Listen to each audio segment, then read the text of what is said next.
It's all Andrew's fault.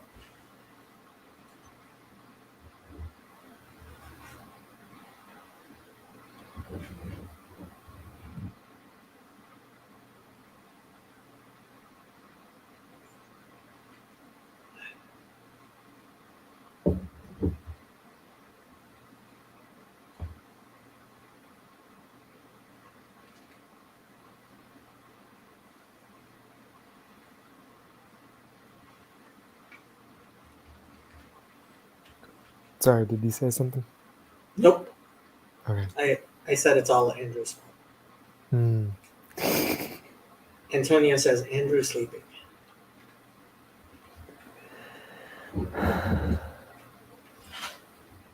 I considered making this Israeli civil war chat, but I figured if I was going to do that, I wouldn't stream to randos. That would be weird.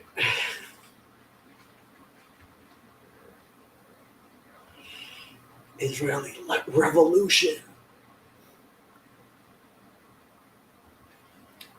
There's an overnight shift. Oh, you're working for the electrician, right? You're not talking about an overnight shift at Costco, are you?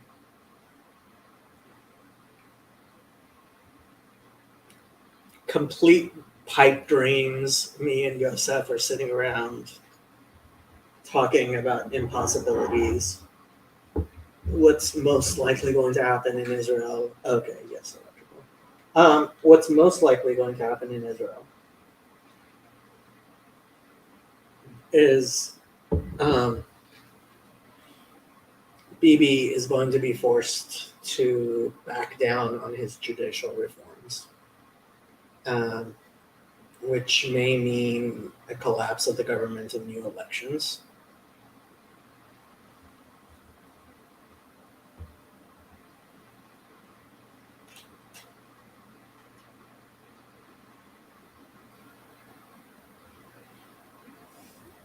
Wow. That is a horrible translation.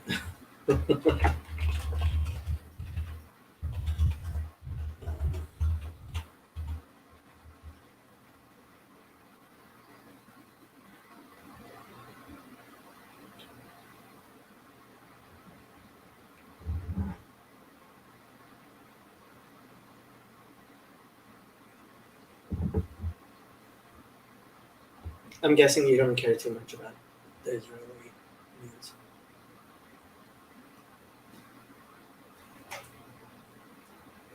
I don't care for what? Too much about the Israel news. No, afraid not. It seems like a giant. Well, all politics seems like a giant cesspool, and It is, yeah. Um, I mean, somebody on Twitter said this is similar to what's going on in France and the United States and in Great Britain, and I think it really is. Um, the internet is making it so that elections are not reflecting the will of the intelligentsia, and they're losing their mind and up to their old tricks. And I'm not sure they're going to be successful. What I said at the 2020 election was, I hope they are. Um, I hope either um, Trump or Biden wins in a landslide, but the fact that Biden won barely made me think the people who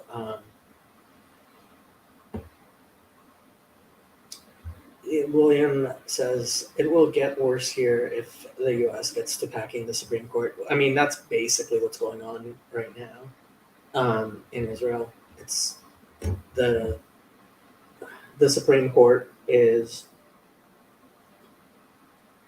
a bunch of left wing secularists, and um, there's a dictatorship of the secular left in the Supreme Court, and they're going to lose their power if um, what's his name? What's the name of that guy? Netanyahu gets his way, and since they are opposed to losing their power, they're willing to do literally anything, including uh, bringing the entire government down. And yeah, I mean, the general strike announcement was hilarious. It's a general strike where all the employers have promised the people striking that they will pay full wages.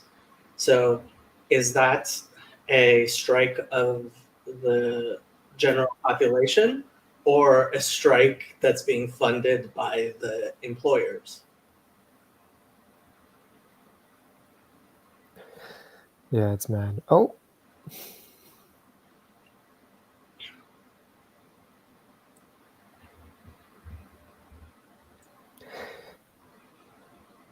super random question. Super random answer. Have you ever looked at the Federal Reserve and all that sort of stuff? Yep. You were around when Ron Paul was going around with his and the Fed stuff. Man, I was. Yes. who'd you vote for? I did not vote for Ron Paul. The guy is an idiot. I'm Bruh. sorry. Even though I love many libertarians who love him dearly, the man's an idiot. There are people who don't understand economics, Ron Paul, and so, okay. The problem with economics is,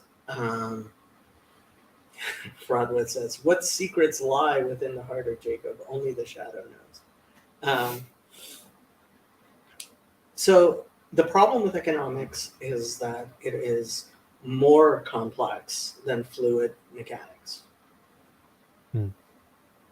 And vast majority of people don't understand aeronautics or fluid mechanics and gases and how really complex systems work.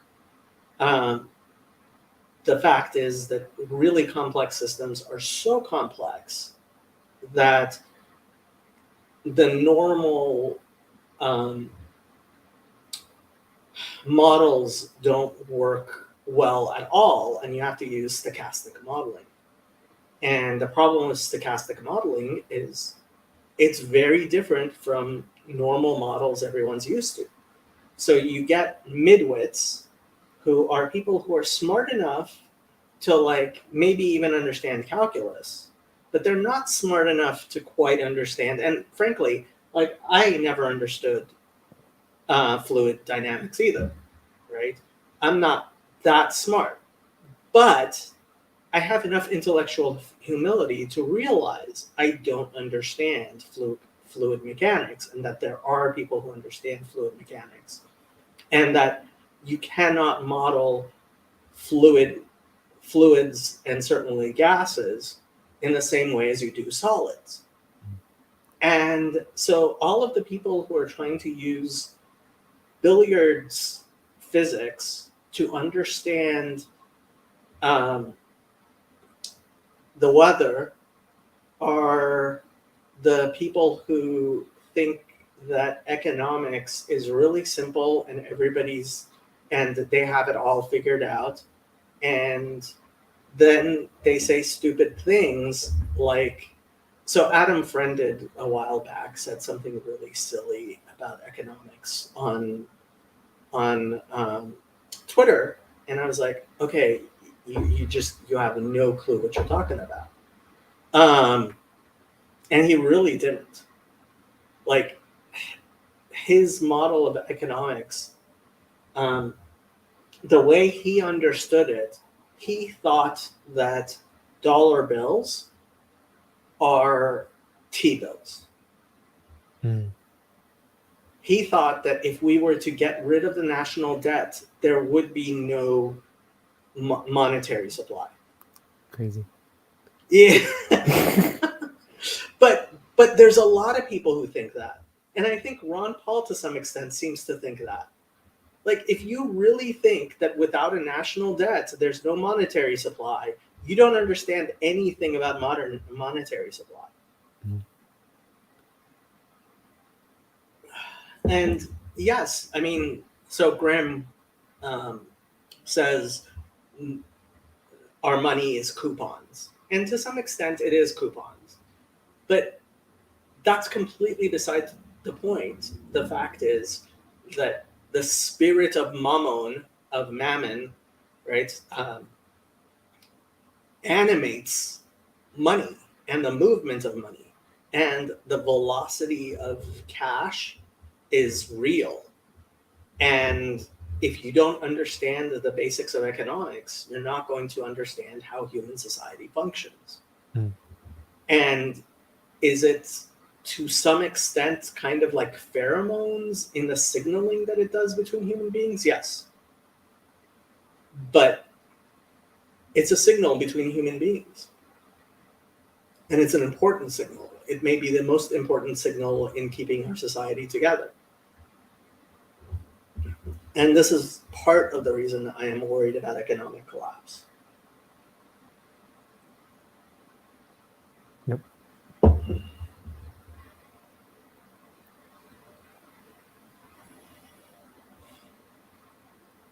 Why? What do you think about the Fed? I don't like the Fed. You don't like the Fed. I absolutely hate the Fed. You hate the Fed. Yeah. What do you have that's better than the Fed? You ever hear of free banking? I have not heard of free banking. Okay. What is free banking? Is it like freebasing? Free basing? I've Yeah, never heard of that. Freebasing is what you do with heroin. Apparently, I don't know much about heroin. Free banking. So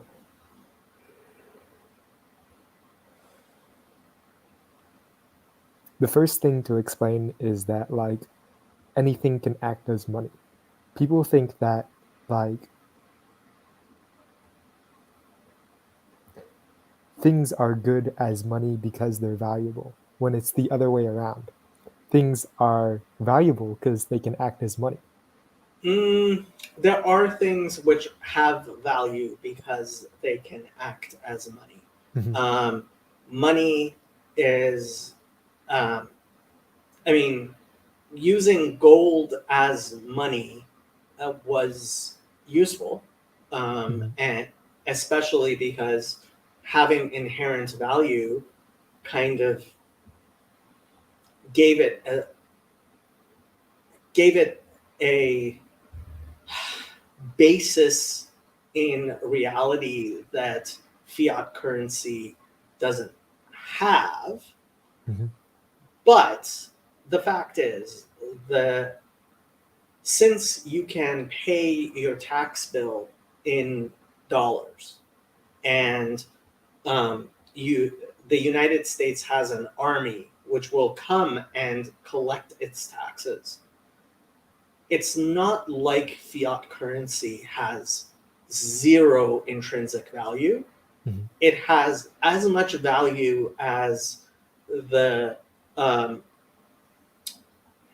as the U.S. military assigns to it. Mhm. Yeah. All right. So there's good money and there's bad money, and things can be valuable as money. Um, so back in ye olden days, you had gold as money, and then we came up with banks, and banks would give you these banknotes. They'd Correct. say like, this note shows that. They're like checks, but Yeah. they had. I mean, that is what a check really is. A check and a dollar bill are not very different. When you Mhm. have a check, the only difference between that check and a dollar bill is that the check is for any amount as opposed to the dollar bill, which is for a fixed amount. Yep. You're exactly right. Um, so then we get into fractional reserve banking. So these banks found out that you can give out more of these No, no, dollar. no, no, no, no, no, no, no, no. Banks didn't find out Mm. that you can have fractional reserve banking. What they found out was that there is no actual alternative to fractional reserve banking. No, You, fees. you always, always, always will have fractional reserve banking. The No, I question disagree. is, can you increase it from zero reserve to a fractional reserve? Oh, Because it is absolutely impossible to have no reserve banking. no, I disagree. You can There's disagree all you want, uh, but you might as well disagree with like air existing. look at the screen, Jacob. What is on the screen? You have a dog. Yep. That is beautiful, but that doesn't change the fact that you will always have fractional reserve banking. Okay. Let me explain On. to you why. Yep. Let me explain to you why. Mhm. Now, when you put your money in the bank, right? Mhm. Yep. You seem to think, doggy, you're um, you seem to think that when you have money in the bank, you have because the bank doesn't actually have the money you think it does, that the bank has somehow done something wrong. No, I disagree. What do you mean? That's not what I think. Okay. I'm just opposed on principle that you can't have full reserve banks. How do you have a full reserve bank? The bank lives off fees. It never lends. Um, so you are going to collapse the economy because there will be no lending. That's really smart. And what will happen is what happens in every country that has no functional banking system, Mm. which is people will start to lend to each other with zero reserves. Mm. Yeah. I don't want to get rid of fractional reserve banking though. What do you want to do? I want to have free bank. What's free bank? Free banking is so nowadays we have like a singular currency. It's the dollar. You could say Mm-hmm. like we have gold and whatnot, silver, bleh. It's all regulated. Um, what free banking is that um, just like we were talking about banknotes and check, you could say checks act as money, and you have competing Mm-hmm. currencies. Um, it's basically like, what if we took the free market and applied it to banking? The free market already applies to banking. No, it doesn't. Yes, it does. No, it doesn't. No, it doesn't. Because we have a singular money. No, we don't. Yeah, That's part it's of the the dollar. problem.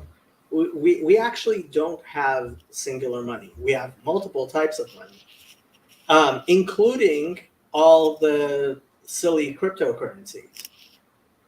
The what you're butting up against is the fact that there are network externalities to any currency, and the currency which gets used the most in effect ends up becoming monopolistic, and that's how we ended up with the dollar monopoly. And if it switches to anything else, although there are other currencies, I mean, you could be using the Israeli shekel. There are people who are in fact using the Israeli shekel, right? You don't have to use a dollar. You do use it. Why? Because it first of all, it retains its value better. It's more stable than the other currencies. But money markets exist. I mean, lots of people have money market accounts. You could go to your bank and open a money market account right now, and they'll give you a higher interest rate for it because there's a risk involved in it. So this idea that like we don't have competing currencies is, I'm sorry, just plain wrong. I think we have competing currencies. Okay. I just think that we shouldn't have one currency per nation or whatever. We don't have one currency per nation. What do you call Bitcoin? Bitcoin is What do you call Bank of America credit cards? The problem is that like the government only whatever upholds transactions in its own currency. Oh, so you want the government to issue multiple currencies? No. Yeah, no, that's a horrible no. idea.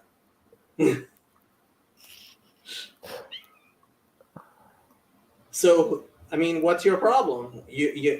There are multiple currencies already.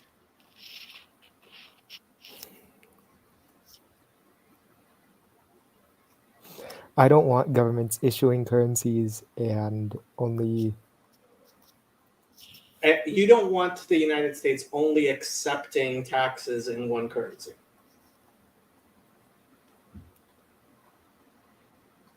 Is that what you're trying to do?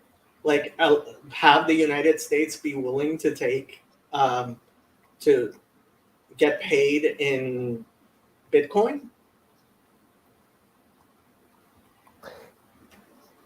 Yeah, I mean, do you realize what kind of administrative nightmare that would be? Yeah. There's a reason why the United States only takes dollars. And actually, I mean, you can't have a government willing to accept multiple payments for payments that are in the trillions of dollars, and they are. Yeah, I know. Because the manipulation of the money markets will be huge. Mm-hmm. Hey. My kitty beats your How's doggy. Sorry. Yeah, she doesn't stop licking me. It's a problem. It's not a problem. Chezi, you're here. We were well, I was wondering what you were thinking these days. Chezi doesn't really like the protests.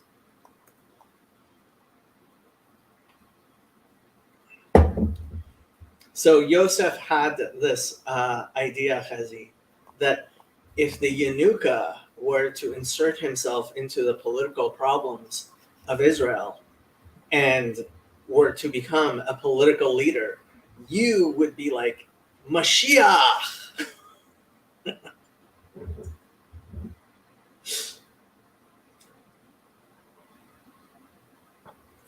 I am not gloating about what's going on, but I'm sorry, this was foreseeable. Yosef's argument is that this is no worse than the things that are going on in every other country.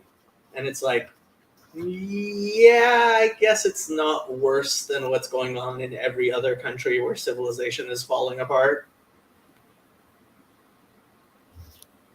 I found this funny anecdote in the book you sent me. Yes, this would be a great for a leader to emerge. The whatchamacallit book? Hasidic Masters. Yep. Funny enough, this week I was preparing for a video I wanted to make, and it was the first time in 20 years that I wanted to look something up in that book I gave you. It's okay, I looked it up elsewhere. Oh, okay. So what's this anecdote you found in Hasidic Masters by Rabbi Aryeh Kaplan?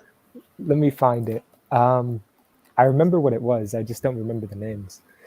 Let's see. It was like I think it was the bear that went up to first time he was meeting The Magid. the Magid, right? Yeah, and he Okay. just kept hearing whatever stories about like horses and coachmen, and he I wanted to hear stuff about like Kabbalah and whatnot. So it says disgusted. He um where can I find it?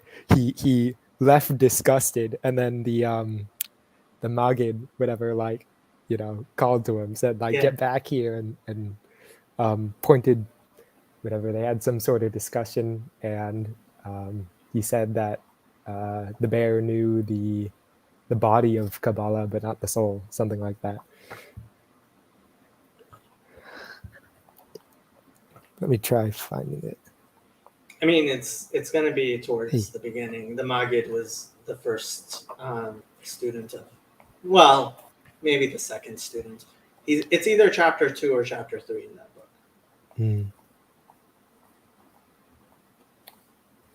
If I remember it correctly, from 20 years ago. Oh, yes. Yeah, it's the bear. All the Maggid heard from the Baal Shem were stories about coachmen and horses. Disgusted, he was ready to return home when the Baal Shem summoned him back. Querying him on a difficult Kabbalistic text, the Baal Shem soon convinced him that while he may have mastered the body of the teaching, he was far removed from its soul.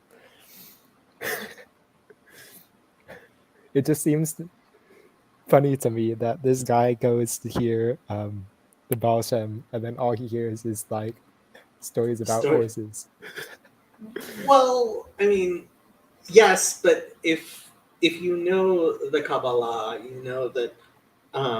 So Maaseh Merkava, which is the work of the chariot, is actually one of the two major divisions of the Kabbalah. There's the works of creation and the works of the chariot being the Ezekiel's chariot. And the vision that Ezekiel had. And so the idea that the Baal Shem Tov was talking about chariots, I mean, yeah. Yeah. That's all who wants to hear.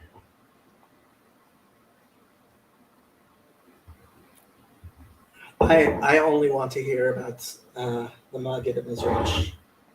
First, your dog is moving your camera. Now my cat is moving my camera. The animals are rebelling against this stream.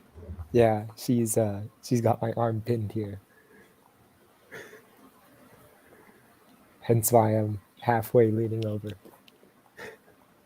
Metaphysics. Yep. It's what Jonathan Pajot does too. He's always like the chair, the oneness of the chair. Gartham!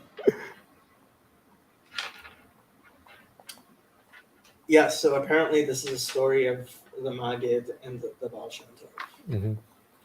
I actually went to the Young Library. There's a CJ Young library not far from me. I was going to pull up and I found the interview where he said what he did about a rabbi coming, anticipating the entirety of his psychology. Let's see, where did I put that?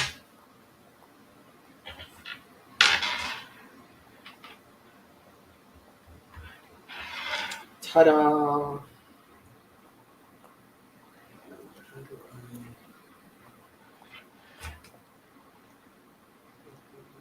Oh my gosh. Hey, chill out, bud.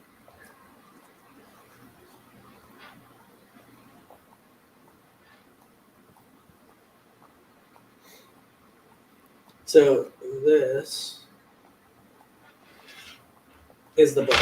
CJ Young speaking. And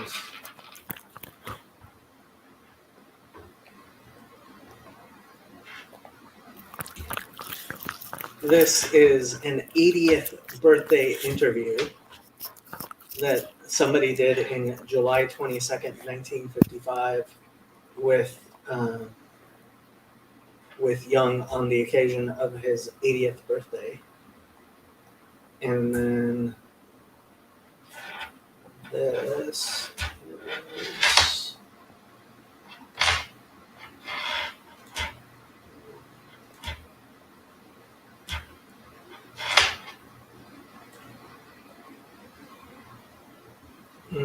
no, that's not it.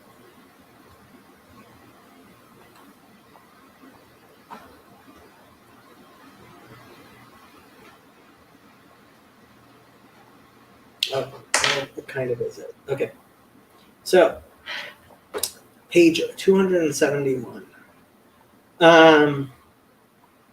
The subject of conversation turns to the English edition of his collected works and his correspondence with Freud, which has not yet been published. Jung says, "The Anglo-Saxons understand me better than the French. The French are either Cartesians or Catholics." At the same time, however, he has much praise for the psychological wisdom of the Catholic Church and makes a number of interesting comments on the recently proclaimed dogma of the Assumption.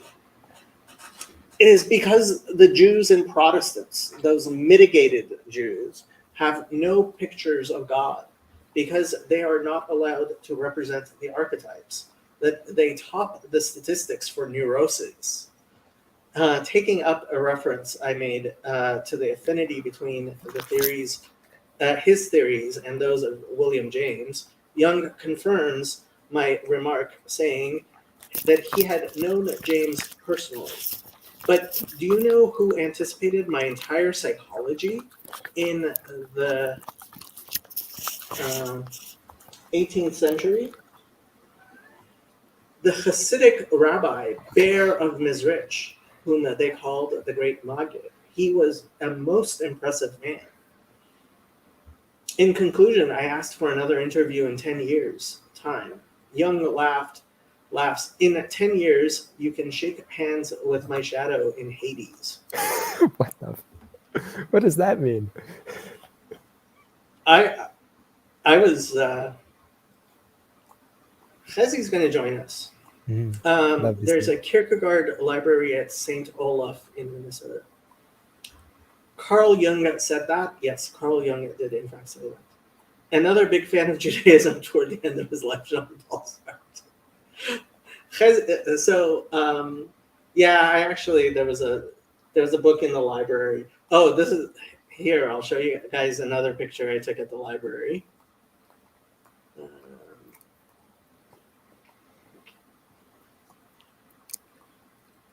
You're stuck. I know. So, see that? Oh, you're not seeing that. So this is the book stack, and see that book? If the members of the library had any idea, they would lose their freaking minds. Mm-hmm. Is this better? Or there's this. That's not good. Meow. Okay, take a break. Take a break. Hey, yo, what are you doing?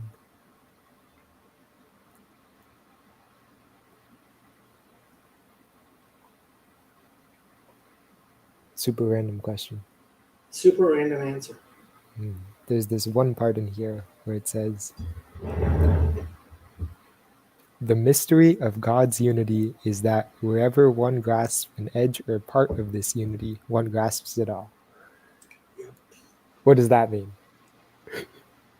Because God has no parts, and He is truly infinite. Any grasp of any part of God is in fact a grasp of the entire whole.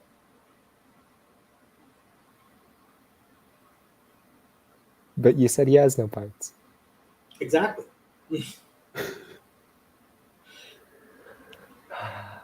this is gonna be one of those It's okay. circular So spiral. allow me. So Garth is going to bed. Good night. He's had enough of the capitalistic stuff. So let me explain a scientific analogy that's not very good, but it's an analogy people have started making since we found out about DNA. Every single cell in your body contains the essential nature of the entirety of your body, correct? Mhm. So if you grasp one cell, you grasp the human person. In a sense.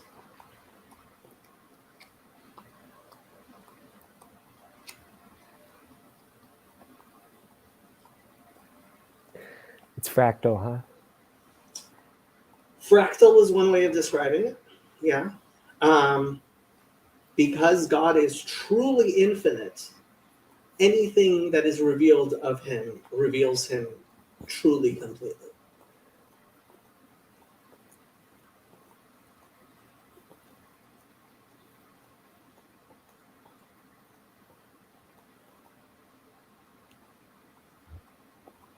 People also like to talk about holograms, but I don't know if that helps.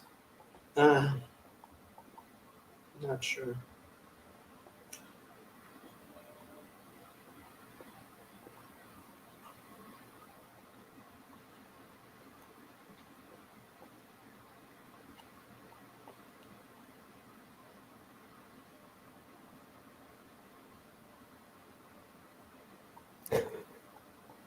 What's so funny?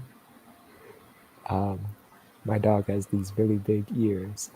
So she looked up for a second, and all you could see were just two pairs of ears sticking up. Like,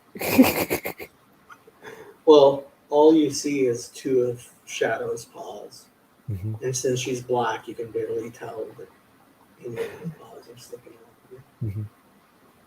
And apparently she fell asleep.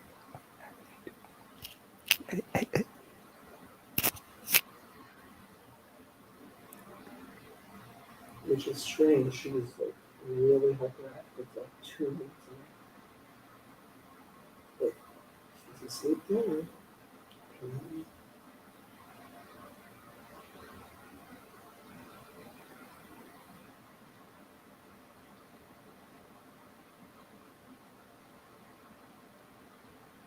I have no clue how she fell asleep.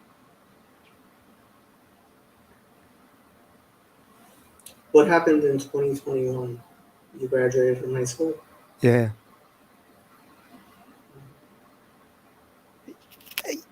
Oh, I got you. I got you.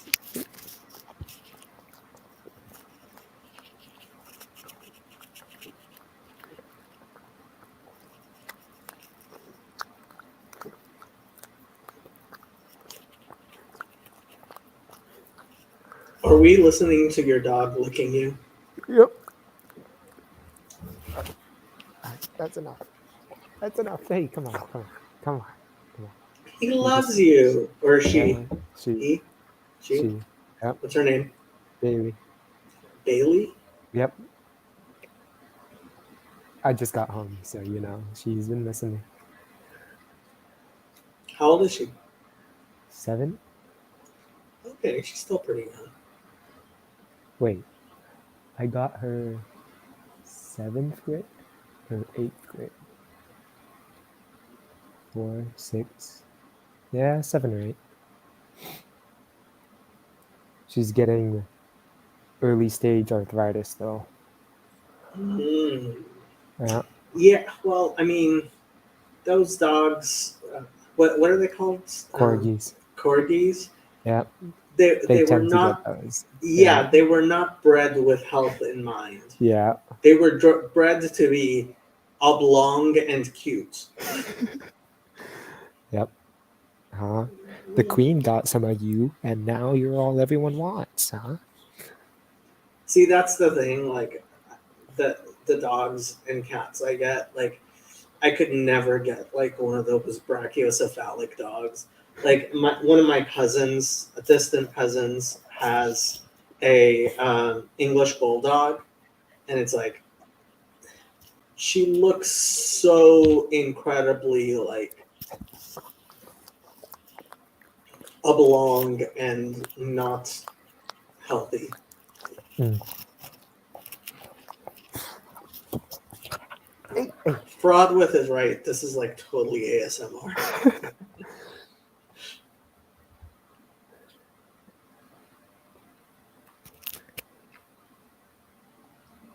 She doesn't sleep, or rather, she only naps. I have zero clue how Shadow suddenly fell asleep in my arms like this, because she generally does not.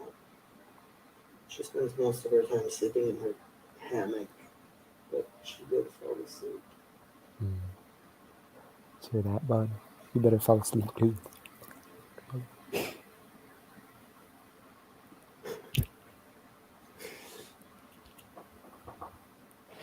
She sheds everywhere too. How about Shadow?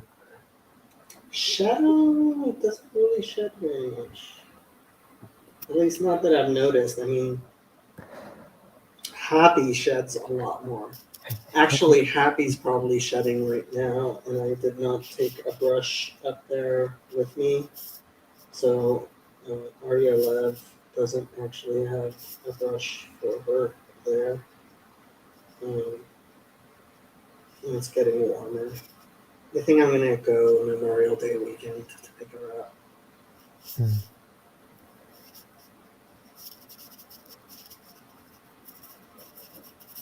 Yep. This dog sheds 2 times a year, each for 6 months.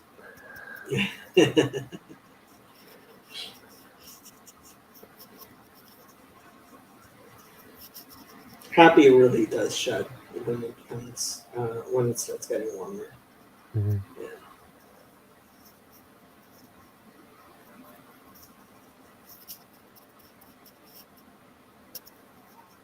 I agree.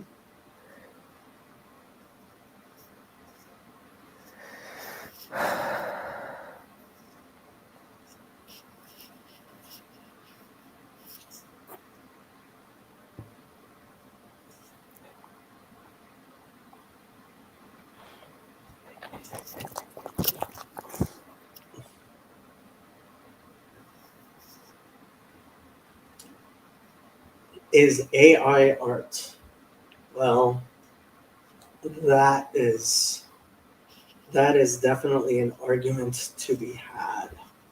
I actually think that Ayn Rand, in Romantic Manifesto, gave a very good definition of art, despite the fact that, frankly, I've come to absolutely hate the Romantics.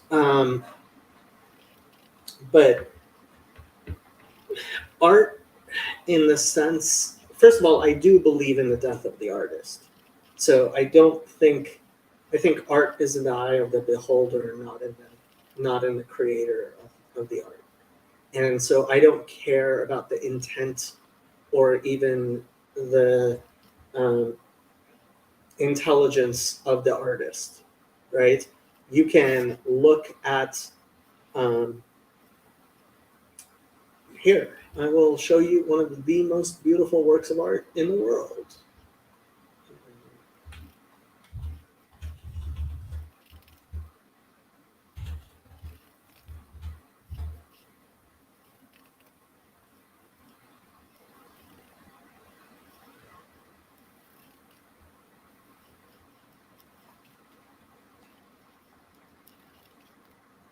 These are white peacocks, and they're incredibly beautiful. And while I do believe in God, you don't necessarily have to believe in God to see the beauty of a white peacock or a colored peacock for that matter. And like when you see artwork in terms of like birds making beautiful nests, or otherwise making beautiful things, like they don't have to.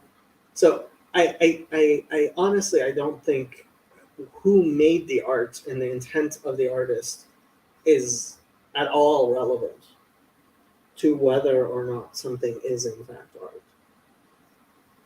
Fezzi's trying to connect. Saving the planet starts here. Fezzi is failing to connect. I'm guessing the cell towers in Israel are being used dramatically, and internet between Israel and the United States is quite. There's a lot of people paying attention to Israel right now who were not 10 hours ago. Guessing the internet traffic is pretty heavy. Before he connects, I'm going to try putting the dog back.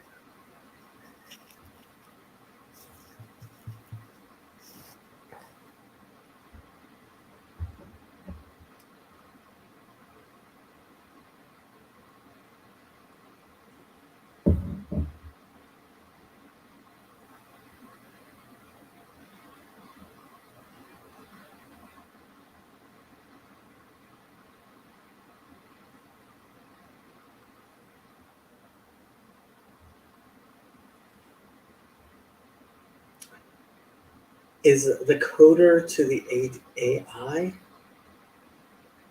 Again, I think this is an attempt at objectivity that is not what the painter is the painting. I don't care who the painter is. Honestly, I don't think the fact that Leonardo da Vinci wanted to create art has any bearing on whether or not he successfully created artwork. I see no relationship whatsoever between the artist and the artwork.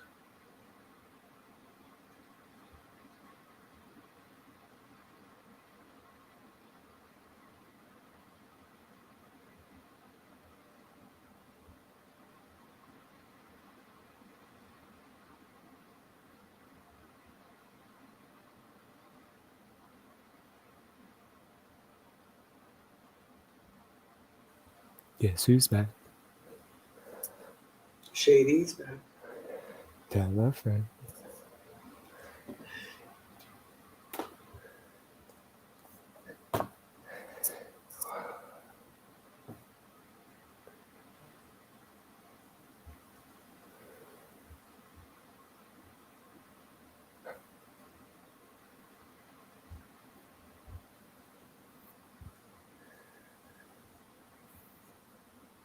I am going to put the invite into the chat again in case people want to join. Fezzi is attempting to join yet again. Dun dun dun.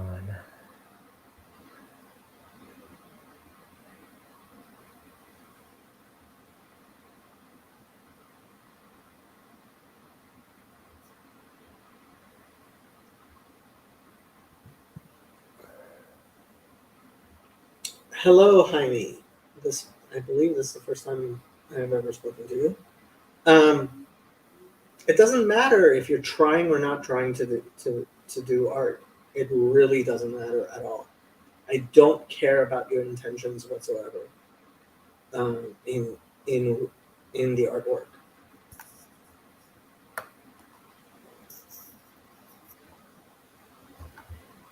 I see no reason why I should care. Emergent beauty. So there was a ad campaign in Los Angeles for the Museum of Contemporary Art, and I generally hate modern art, but this was truly genius. What they did is there's Fezzi. Hello, hello. Good evening. Hello, Hanavi Yechezkel. There's a song like that. Navi Yechezkel. Yeah, it's a catchy song by a group called I think the Tall Windows or the High Windows, and I've heard that all my life. I did not know this. Yes, it's a popular. I mean, it was a popular song like in the '60s or '70s, but it's like a fun little tune about Ezekiel and his, the Valley of the Dry Bones and the chariot. It's a sort of strange song to have like a fun little tune to, but that is a real song. Yeah, no bueno. What's going on in Israel? Not good. What do you mean not good? Gamzu Latoiva. I am an optimist, so I also feel that Gamzu Tova. However, to be honest, I like 2 months ago I was sort of being like, okay, like this will just sort of be Blow. yeah, it'll just blow over. But I mean, there's many different reasons why like it's not blowing over. But Because the situ- elites in Israel have decided they want to retain power. listen, you have to split into two different things because putting aside everything you think about the reform, okay, which is in the media called like the revolution, right? The dictatorship of the proletariat, yes. Right. So it's just like it's intimidation as well. Like it's just crazy to think about. You have, I mean, their protests. They're not called protests. They call them the the days of what's the word in Hebrew in English What's the of word disturbance. in Hebrew? Shibush, the days of disturbance. And their idea is like, we're going to block highways. Now, that is illegal. You could protest all year if you want to next to the highway. You don't protest on the highway. And you don't it's by every member of Knesset's house, there are thousands of people. And I just think exactly like BLM. It's exactly like Brexit. It's exactly what the left always does when they don't get their way. So they have the horror my ground, and they think they could do anything they want, and they think they could because they are, as far as they're concerned, because of the terminology and the wording, like it's the end of democracy, then of course everything goes. Because if it really was the end of democracy, so I would also be on the streets, and I'd also be rioting. But now you have... Anytime you do anything the left doesn't like, it's the end of democracy. However, having said that, right, like it doesn't matter because it became a self-fulfilling prophecy. Because if it was all hyperbole then about the end of democracy and the police has lost control and it's hurting our economy, because they won't stop, the cops did lose control. It is hurting the economy and it is causing security issues. So now it's too late. And they played now it's I mean, I'm thinking at Bibi. So the prime minister fired the chief, the security minister. Yeah. Now everyone's like, this is it. This is the last stop. Now his claim is I told him to come out against, there's already talks about in the army and different pilots were saying they're not going to fly and they're not going to fight and they're not going to go in the reserves. So he was saying you got to squash that. There's no room for any of that kind of conversation about the army getting involved in this political conversation.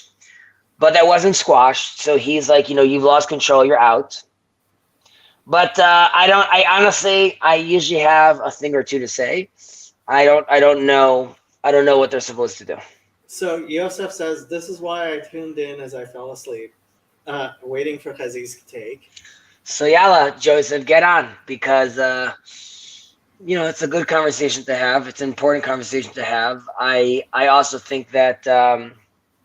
So I just want to read this regarding the protest tomorrow. Employers have committed to paying full wages to workers during the strike, and to me that's this isn't a workers' strike; it's an employer's strike. Yeah, guess what? Makes perfect sense.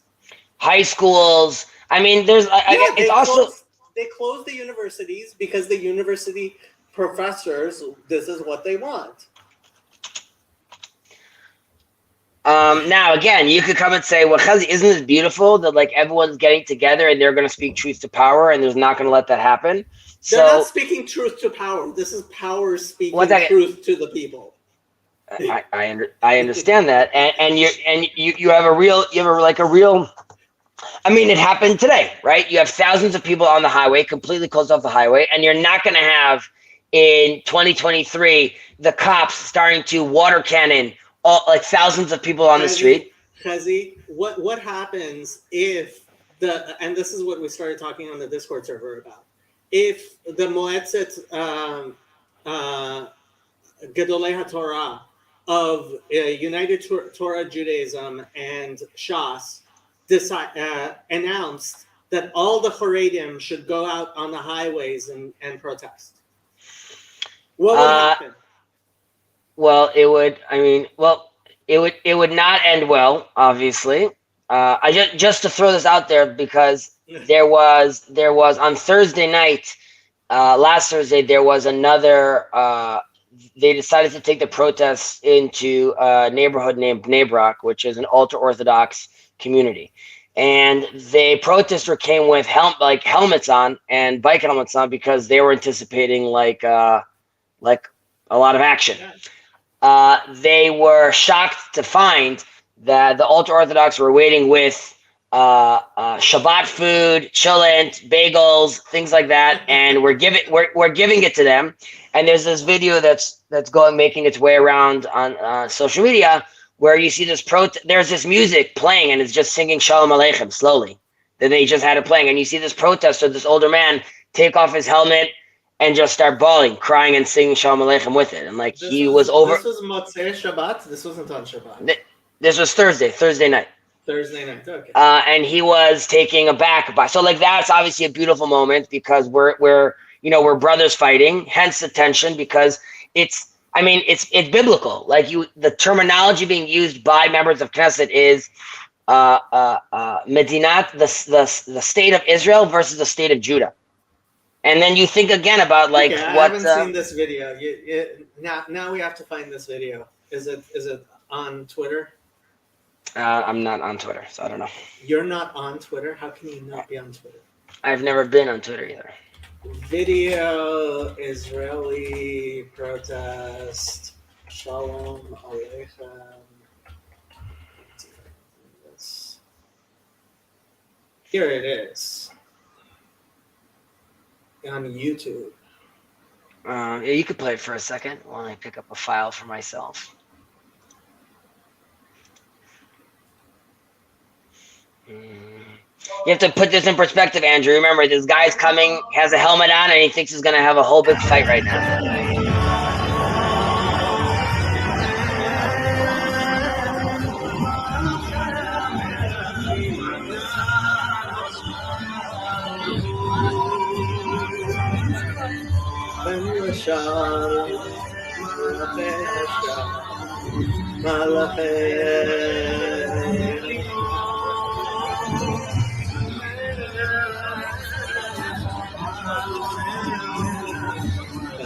Kadosh Baruch Hu.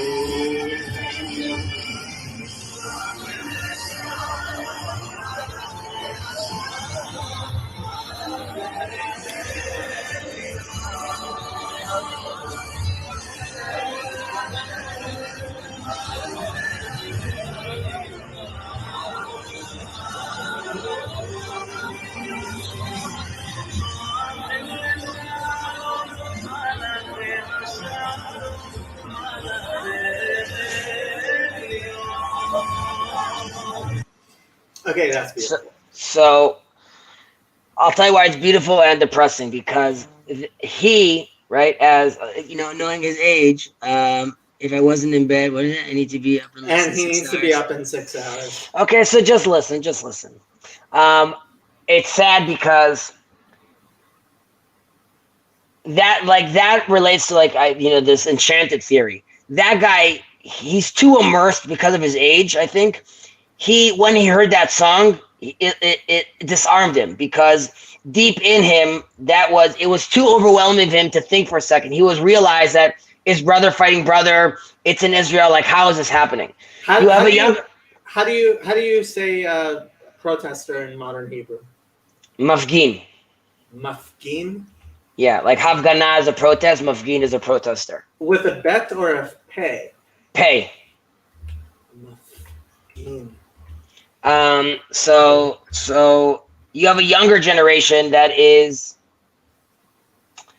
not, not as connected to his roots. I'm just saying there's different aspects over here. There's political aspects, there's religious aspects, but it's difficult because you have a population of secular Jews that is looking at the parliament and saying, there's this guy named Derry. He never served in the army. He looks nothing like me.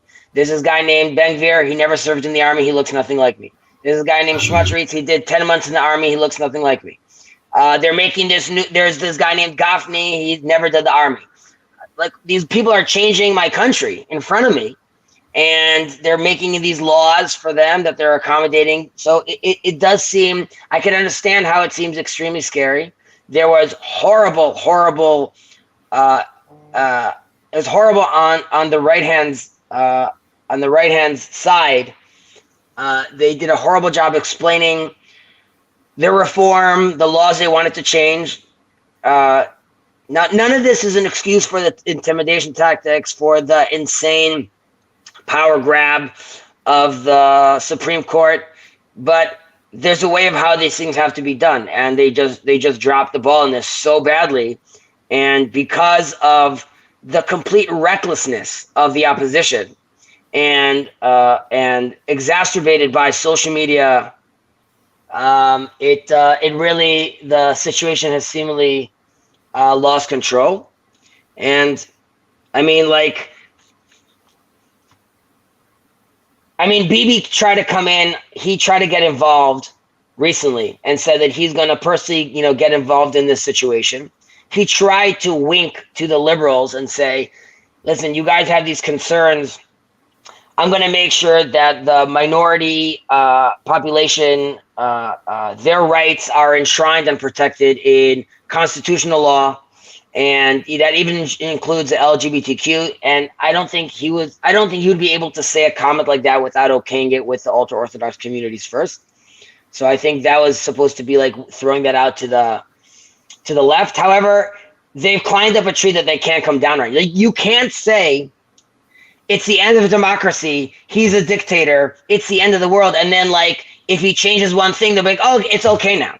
Like, how are they going to back down from this right now? How are they going to say? There's no way for them to back down. It's just like there was no way for them to back down from Trump being Orange Hitler.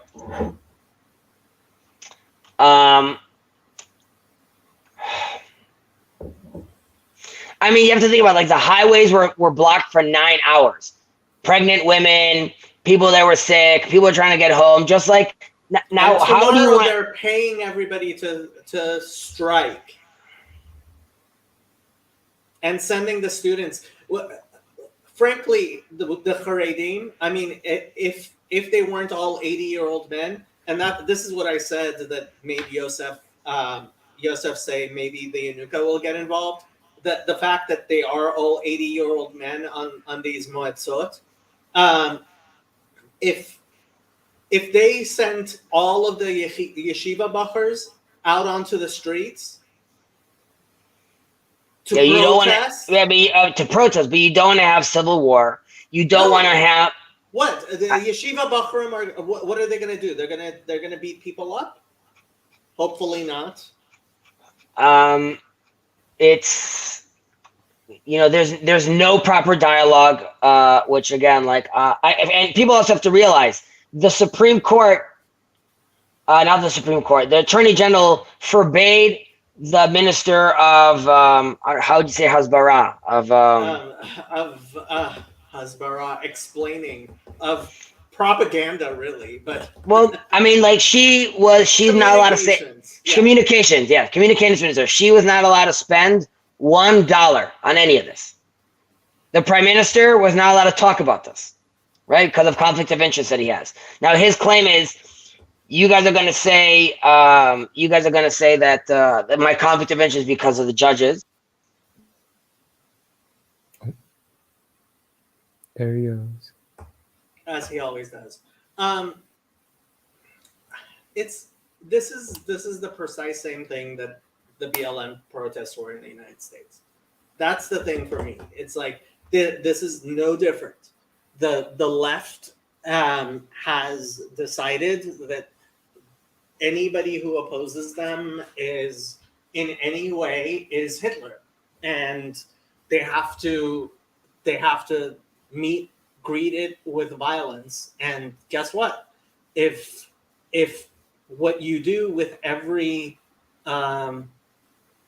political election you lose is threaten civil war, at some point you're going to get civil war, especially when, well, so it's not so bad in Israel because it's the left who has gone to the army and has control of the military, and it's the right which refuses to serve in the military mostly and doesn't mostly. Okay. It's just an important stat to have, in mind. Over 50% of officer school in Israel, in the army, is religious, which identifies with the right. The perfect example of this is during the disengagement. This is after a portion of Israel was unilaterally given to basically returned, so to speak, to the Gaza border. This beautiful neighborhood where I actually celebrated my bar mitzvah with beautiful beaches, with beautiful homes, was completely abandoned, and they evacuated 10,000 people. This was a huge rift in the Israeli society because of this. However, there is not one religious officer. There is not that told their commanding officer that he's not going to do this or that he's going to riot. Now, one of the members of Knesset, one of the ministers right now, the finance minister in Israel, at the time he was a civilian of this disengagement, he was planning to protest and block the highways to stop the disengagement or to disrupt the disengagement. He was put in a cell for 3 weeks. Okay? I'm just saying, like, the difference between, like, now you have people completely shutting down the country for something that didn't even pass, and that's happening legally through an elected government, and it's just insane. So I politically speaking, I think and this is also what's ridiculous, because many people on the left there's plenty of videos of them and recordings of them all saying that the Supreme Court has lost control. They have too much power. We can't let them do this. Like, many of them have been pro the reform, and they all have gone silent. So one of the things on my Discord server that I brought up a lot was the American jurists looking at the Israeli Supreme Court and calling it a dictatorship. I mean, you have again. All you need to go back in time, and you could see how the Americans talk about Aharon Barak, the Supreme Court justice, how much he lost control. So everyone has a very short memory, unfortunately, which is extremely frustrating. I remember Aharon Barak. The guy was a dictator. He was a judicial dictator in Israel, and for some reason, the left thought that was something that's going to be allowed to continue forever, apparently. But this has to do with all politicians and all political systems right now. We don't know yet what the ramifications are and how to deal with. If you're a politician and you say the wrong thing or something that upsets everyone, you need to realize that you're going to have the ire of the world on you immediately, nonstop, all the time, on every social media. And we are not trained as humans, nor as institutions, to deal with that kind of rhetoric at that speed and what the ramifications of that. Like what does that mean if suddenly 1 million people immediately say no? Is that a big number? Is it not a big number? Do I need to be scared of that? Like, I'm hearing it all the time. Like, you have to think of a member of Knesset that if tomorrow there's 5,000 people outside his house, not letting his wife go to the store, cursing his children, how are you going to make any decisions? How can you like? But Chazi, okay. The problem is that the people who are willing to actually vote and to elect people and have real lives are not people who, at a drop of a hat, are going to go and protest in front of somebody's house like the left-wing, childless, meaning people who have zero meaning in their life other than their politics. And that's why the left wing is able to field these armies of childless dilettantes.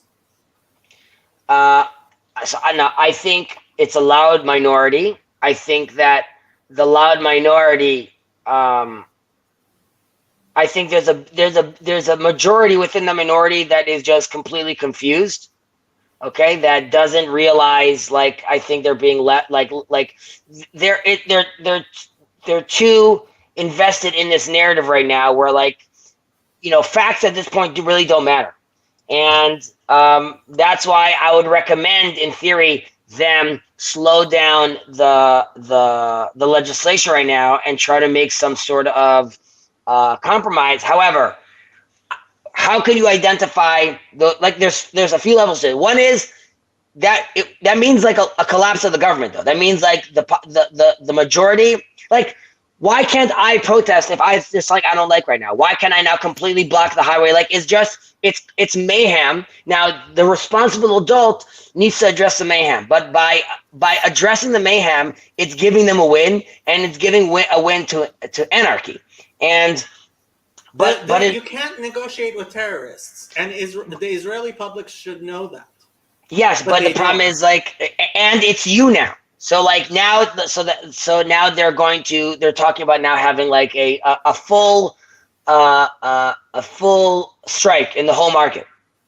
Yeah. Like, so that's it. So now we are killing the economy now. So it wasn't like, like this legislation is going to kill the economy. We ourselves are doing this to ourselves right now because we are completely just maiming.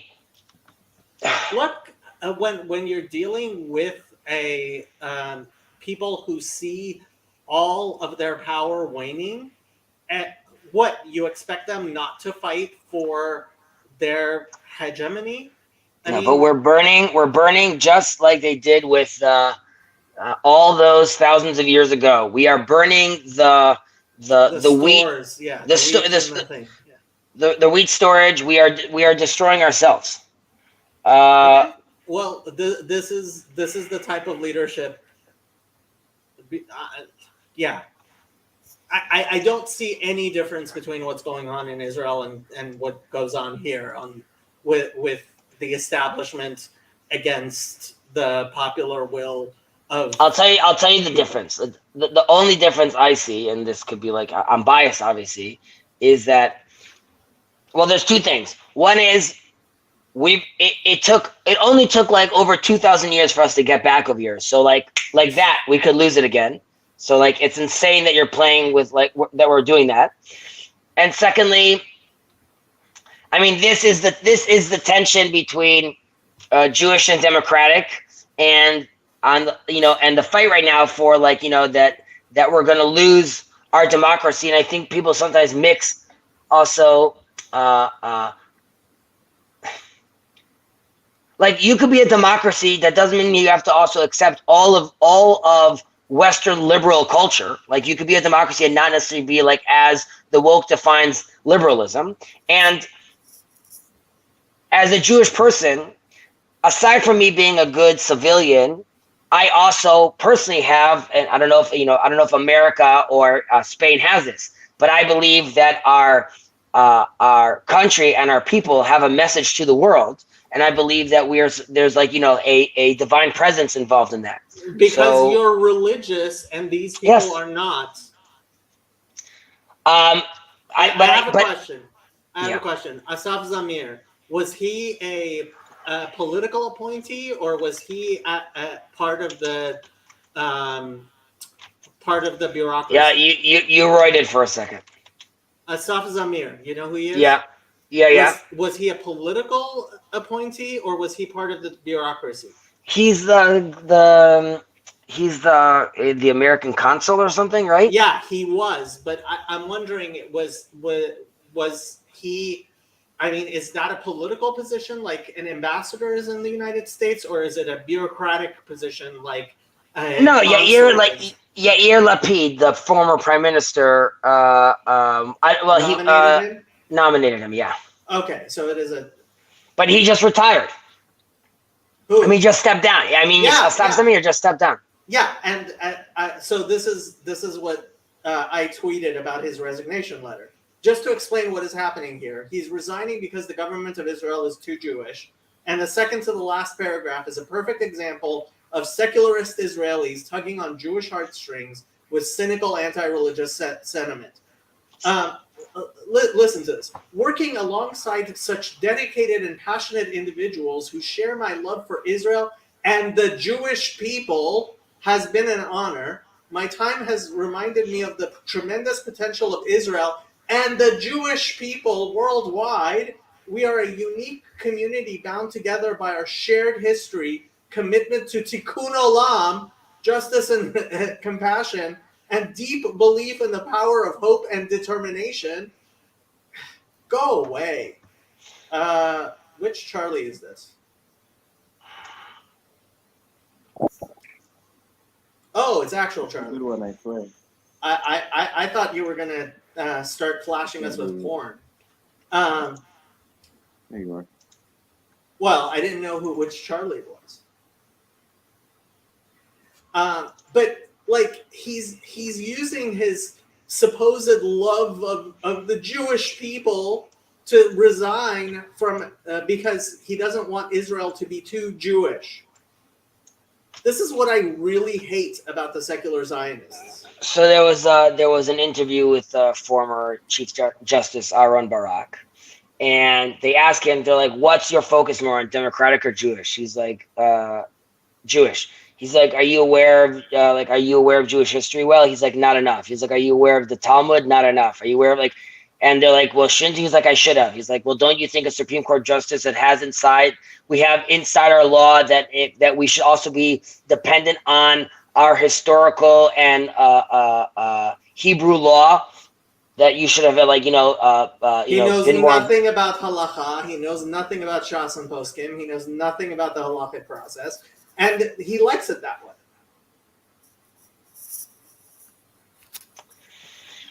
Anyways, Andrew, I know this has been very inside baseball, but yeah, it's extremely depressing. I don't. And by the way, one of the most depressing things is like just the lack of leadership, and this is also global. Like this would be like a prime opportunity for someone to get up and someone to speak and someone to like. I'm not saying Jordan Peterson. I'm just saying when he spoke in 2015 or 2016, it like pierced through like the bullshit. And like people sort of like heard like, like this sounds like Signal.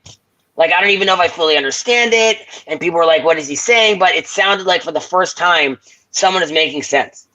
And there's no one making sense. If the Rebbe was alive, he would be saying something right now. And the fact that none of these supposed Rabbanim are even speaking to this issue. Well, people are speaking, and now their conversation is like, we're brothers. We have to stop fighting. Like, yes, you're right. We're brothers. We have to stop fighting. We have to stop fighting. Does the small minority see us as brothers? That's also the problem. Or do they see us as citizens? And then like, you could have arguments with your citizens because like, it's not part of like this larger collective, but that was sort of the dream. And it's such a crazy thing to think about where you hear pilots saying, we're not going to fly anymore. And the nerve to say that. You have been trained by the government, given this super tool right now to protect this establishment that protects your kids, your family, has also allowed you to have a very successful career. Until the conversation's over internally, your job is to protect the civilians, regardless what the government decides. And they can be like, oh, but yeah, sorry, go ahead. How did Bibi lose control of his Sarah Bitachon? Well, first of all, sorry, his minister. Yeah. First of all, he always was leaning more, usually more left, but he lost control over him because due to the pressures, he's saying, we're going to have an issue in the army right now. Like, we're going downhill. Like, you're gonna start having the army is fraying. His response is, it's not like Sarah Bitachon is from one of the other parties. This is his own party. He can't keep control of the Likud Sarah Bitachon. no, because I mean, because they all you understand, they are riding by his house all day. And they are calling that, like, we're never going to, like, this, by the way, but people also have a very short memory. The reason Bibi joined with the ultra-Orthodox party is because Benny Gantz and the center-right / veering left wouldn't join him because they said, we will not sit with Bibi. So he offered a more liberal center government. They just won't sit with him. So he's like, okay, I need to make a government, so I'm going to go more right. Now, they've climbed up their own tree as well because they've created this boogeyman called, we will never sit with someone called Bibi. This is what Naftali Bennett, last prime minister, said he would do. He said he needs to make sure we don't go into fifth elections again. So he will sit either with Bibi or he'll sit with the left, whoever allows him to make a stable government. But I mean, he was obviously called the deceiver. But did you see the Yair Lapid's beautiful whatchamacallit? I have to show you this one. I laughed so this is again one of my tweets I'm pulling up, but okay. Memshala anti-Tzionit. I know I shouldn't laugh, but LOL. Political Zionism has always been a jumble of contradictions that could not withstand the slightest logical inquiry. This tweet takes the uga. And here, I'll read the translation via Google. The dismissal of the Minister of Defense, Yoav Gallant, just because he warned of a threat to Israel's security, is a new low for an anti-Zionist government that harms national security and ignores the warning of all security officials. Netanyahu can fire Gallant, but he cannot fire reality, and he cannot fire the people of Israel who are standing up to the insanity of the coalition. Anti-Zionist Memshel. By the way, they talk about, unfortunately in 95, I think, Israeli Prime Minister Yitzhak Rabin was assassinated. Right. And there, ever since then, I mean, there's been finger pointing at Bibi for like using like rhetoric that like alluded to this, and like they're always blame the right for using like hateful language. The level of rhetoric right now is beyond insane. Like he is the biggest threat to democracy. So like why? Like it's just there's a complete double standard.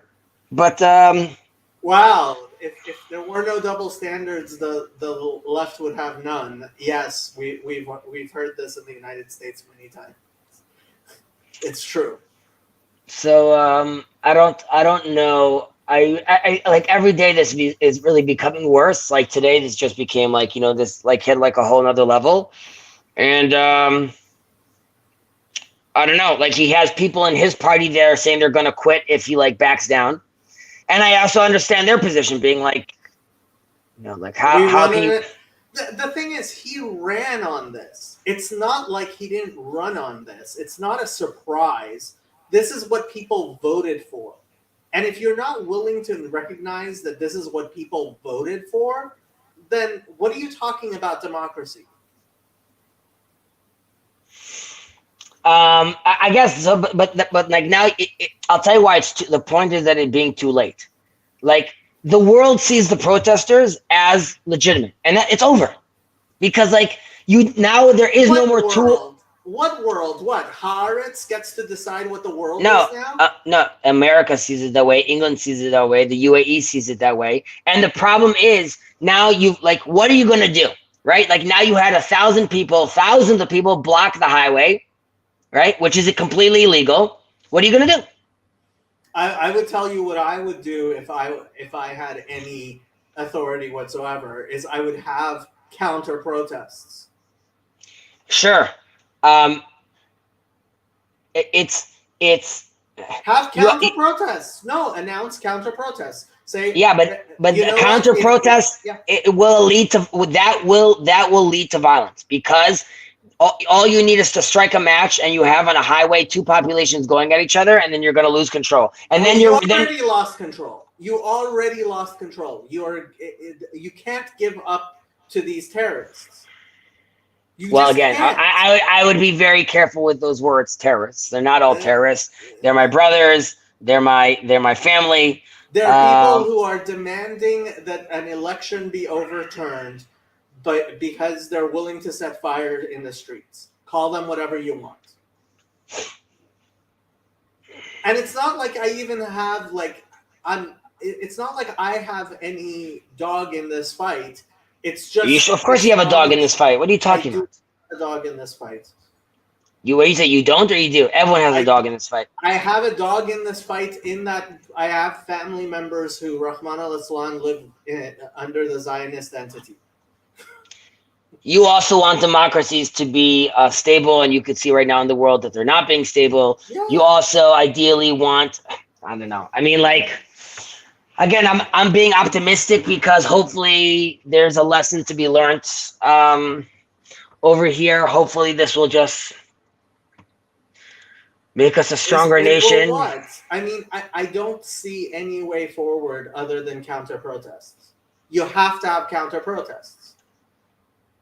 And yes, that is one step closer to civil war. But having one side field an army and what you're just gonna lay down? How does that work? Well, I mean, so you could say I could have counter protests, right? Yeah. I'm saying that the army and the police hands are basically tied right now. Just be like virtually they're tied because you can't. There's nothing you could do right now. You can't arrest them. You can't beat them. You can't put water on them. There's nothing you could do. And now you have schools, and now you have the establishment is now just yes, we're just agreeing with you, and it's. Yeah. I mean, you see this general protest. What kind of general protest is it when the employers are paying for the people to stay home? That's not a general protest. That's just employers using their workforce as a political force. Now, Bibi's lawyers in his personal cases are saying that if he doesn't stop, they won't represent him.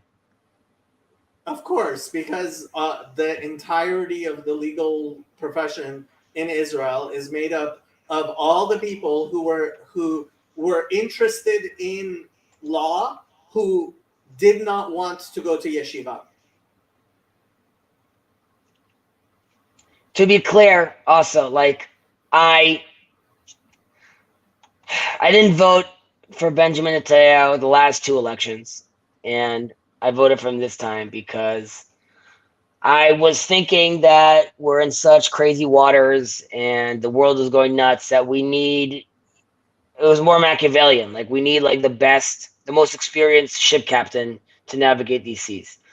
Now, it doesn't matter if no one's ever going to let him get to the boat. So I could never bring myself to vote for Derry or for the fact is the Israeli political class is so corrupt. It just is completely corrupt, and everybody expects all the MKs to be corrupt.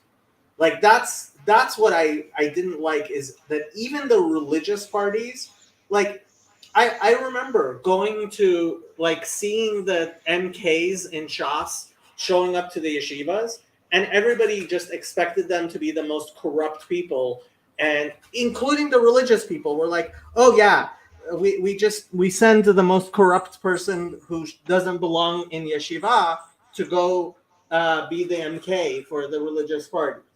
And it's like, really, that's how you're going to be represented in Knesset by the worst people you can find who pretend to listen to you.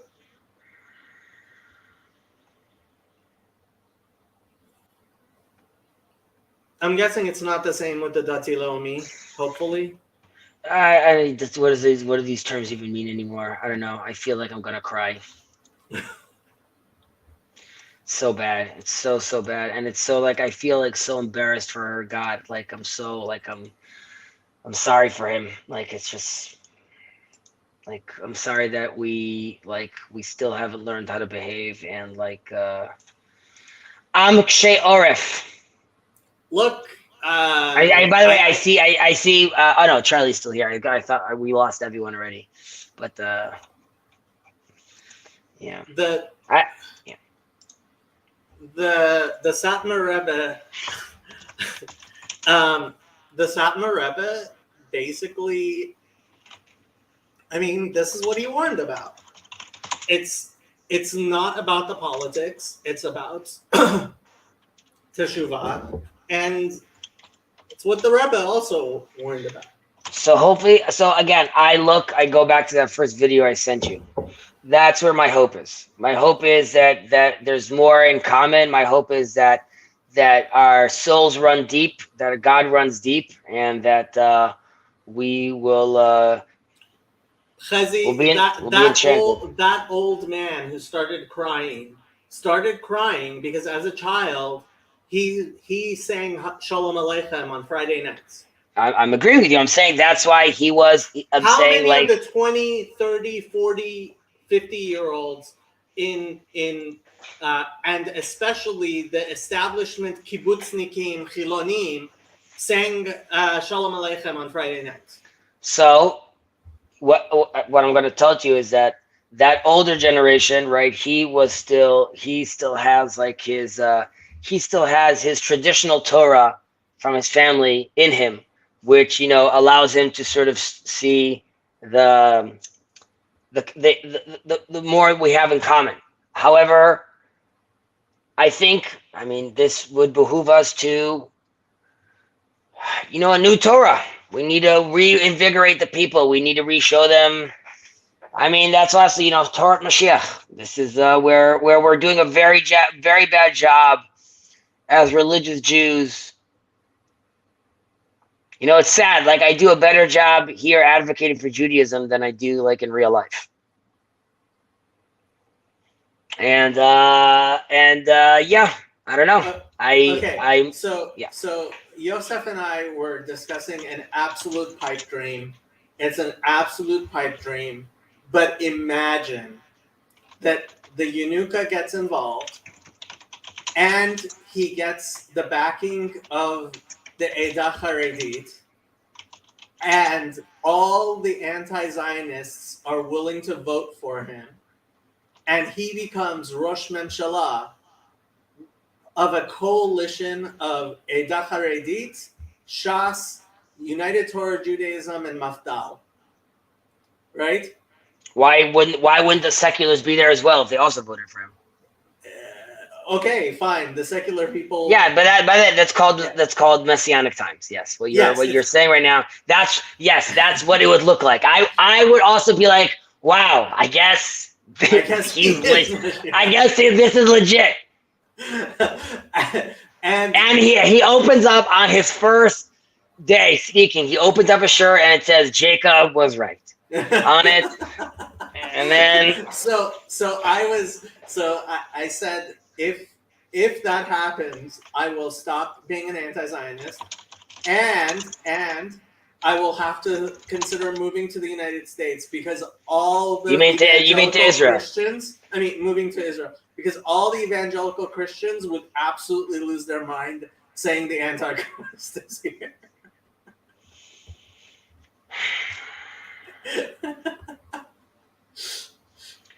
it's sad. Like it's sad because like the flag was now co-opted. Like the flag is not like now it's like The flag was always Shonda. I'm sorry. Like what the Israelites going through the water through the through the Red Sea. right, that's the Israeli flag, as opposed to a bunch of cynical secular people draping themselves in the trappings of Judaism while not believing in a word of Torah and being completely secular, anti-religious people who force pork down other people's throats just to prove that they're not religious.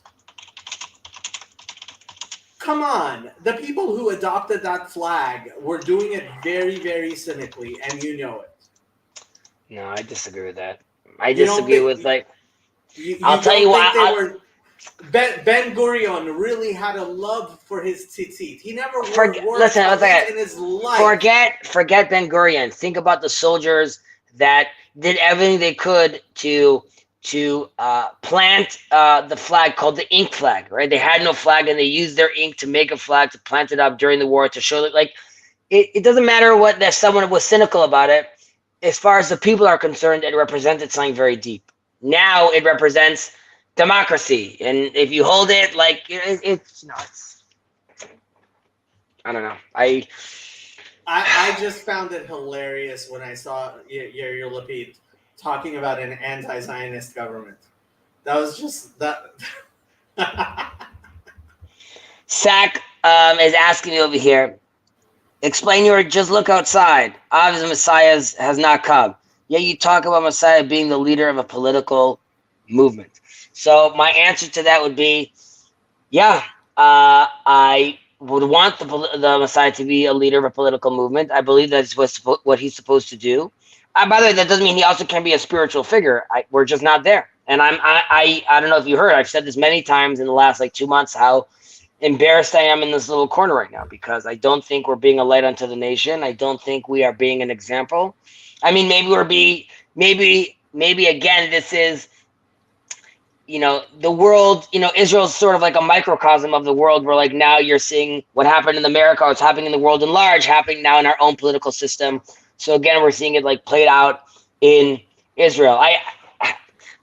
I've heard this rabbi say this thing once about how, the world collides in Israel, because in Israel you have if you're in America, you have Jews that are living in America, you have Jews that live in England, you have Jews that live in France, all over. In Israel, you have French Jews, American Jews, Sephardic Jews, and when a Sephardic Jew or and like an Ashkenazi Jew are talking, you have cultures meeting and discussing within, behind those scenes. So there is some sort of melting pot that you have over here of like, the whole world in a certain extent, because Jews have been everywhere and have been absorbing cultures from all across the globe over 2,000 years. And we come in a distilled version of that, through the prism of Judaism. And then that gets, again, discussed between different Jews. So you have like sort of the worlds aligning over here. But yeah, we don't have a political figure over here. And this is like, so Sack says, explain your just look outside. Obviously, the Messiah has not come, yet you talk about Messiah being leader of a political movement. Doesn't Messiah like totally reboot creation? No, the Messiah does not totally reboot creation. And this is one of the things that Christians have a really hard time understanding, the difference between Chezkat Mashiach and Mashiach Vada. So Maimonides very clearly 1,000 years ago explained this difference, which is that there is a difference between somebody who could be presumed to be the Messiah, like Rabbi Akiva thought Bar Kokhba could be the Messiah, and if there's a person who stands up, who's a pious person, who is in fact showing that he is leading the people and the world towards godliness and goodness and all the good things, then he can be presumed to be the Mashiach, and God should help him that he should be the Messiah. And the coming of the Messiah doesn't have to look like a new creation. It doesn't have to look like there's. It doesn't necessarily have to include the dead rising from the cemeteries and walking around Jerusalem and everybody recognizing them. But there are certain things which include that there has to be peace, that there has to be a world like Jeremiah 31 says. There has to be a world in which people no longer are teaching each other to know God because everybody knows God. And since that obviously hasn't happened, it hasn't happened. Go ahead. I was going to say that, like, reboot creation, it sounds dramatic as if, like, there's, like, from the movies we see today, there's, like, this whole reset. But you could say that since the introduction of social media, there was, like, a reboot towards society in a certain extent of, like, how we do things. So I look at that, there could definitely be major changes in messianic times. Like, if a leader like this comes in and manages to actually create some order, you might have a seemingly reboot of our system. That doesn't mean, like, people switch off and come back and disappear and, like, buildings fall down. It just means, like, you could have a different mindset. Like, just like you have, suddenly postmodernism bubbled up and then, like, sort of, like, obviously it was a slow burning thing, but, like, sort of suddenly washed over society. So, like, that would be, like, in a sense, like a rebooting of a certain to a certain extent. So I think you could still have something like that. I just don't think it's as dramatic as a creation reboot where, the colors go dim or, there's, like, some sort of, like, miraculous change. But hence, I'm being optimistic about it, but maybe out of this crazy issue right now, there's, like, a leader will emerge. That's what I'm looking for. I'm trying to listen to signal.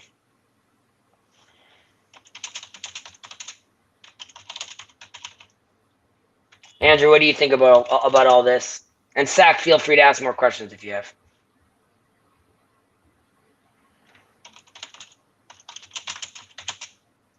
Andrew has nothing to say. He's also very sad. I don't know, man. It's okay, no pressure. We're all waiting on you. We were hoping you were going to be the leader. I don't know enough Hebrew to try to look this stuff up in modern Hebrew stuff. But are there actual Rabbanim from the Moetzot and, like, Gedolei HaTorah and actually important Roshei Yeshiva who are saying things, or no? Everybody's just being quiet. No, they were saying things. There's been meetings together with government officials to discuss and talk, and, like, they were just explaining how, like, there's pain and they see how the other group is nervous. They keep on trying to explain that. Also, there's this fear of that we're going to push down religion down your throat, and how in the religious community, like, there's nothing the ultra-Orthodox fear more than some other denomination of Judaism saying, like, now you have to do things this way. Because in Judaism, you already have ultra-Orthodox and modern Orthodox, and, like, everyone does their thing and sticks in their lane. And they're not looking to make you do more or make you do less. So, they're saying they're very against that. Obviously, on the policy level, there are things that change and move. But it's almost sort of talking past each other, because they're still talking about Judaism in a certain aspect, and then there's people who look at Judaism as, like, a sort of like a political concept, or just like like. Yeah, but I'm talking about, like, the Ger Rebbe, like, real Torah leaders. Are anybody speaking like that? Speaking? Has Yanuka said anything? I've heard. Let's see, Yanuka. I haven't heard anything on that end, and I heard just rabbis from the National Religious Organization say things. No, I don't care what the MKs are saying. Not MKs. I'm saying Rosh Hashiva is, like, the head of institutions in modern Orthodoxy. Of Mafdal. Okay. I also don't care so much about this.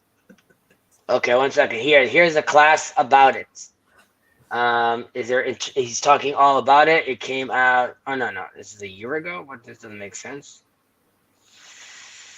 What does he say over here? No. Zach has a question for you, Andrew.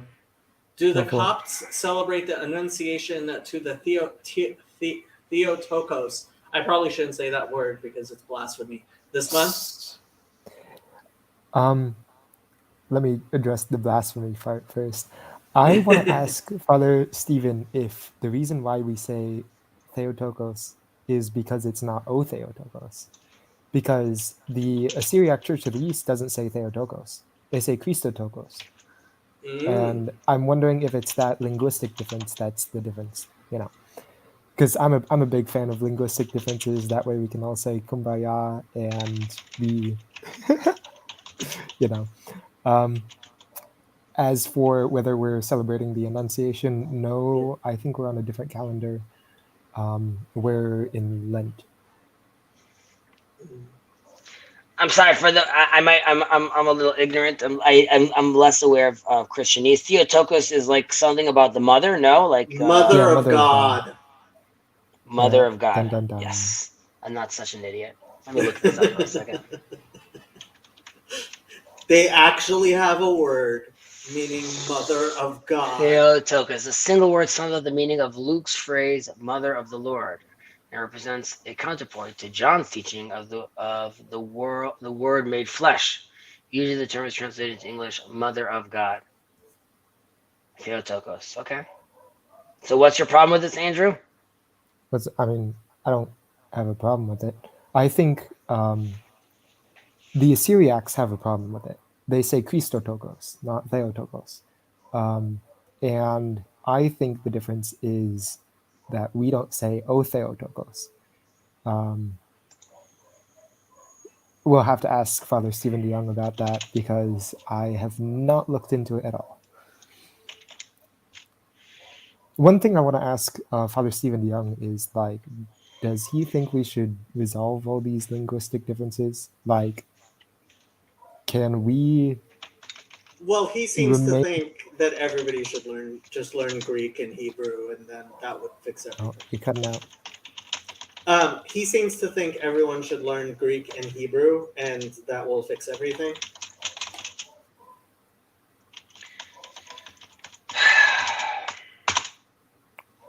Jacob. Dun, dun, dun. What? You're cutting out. That's what. I am? Yeah. He's fine for Right. me. It's Oh, fine really? to me.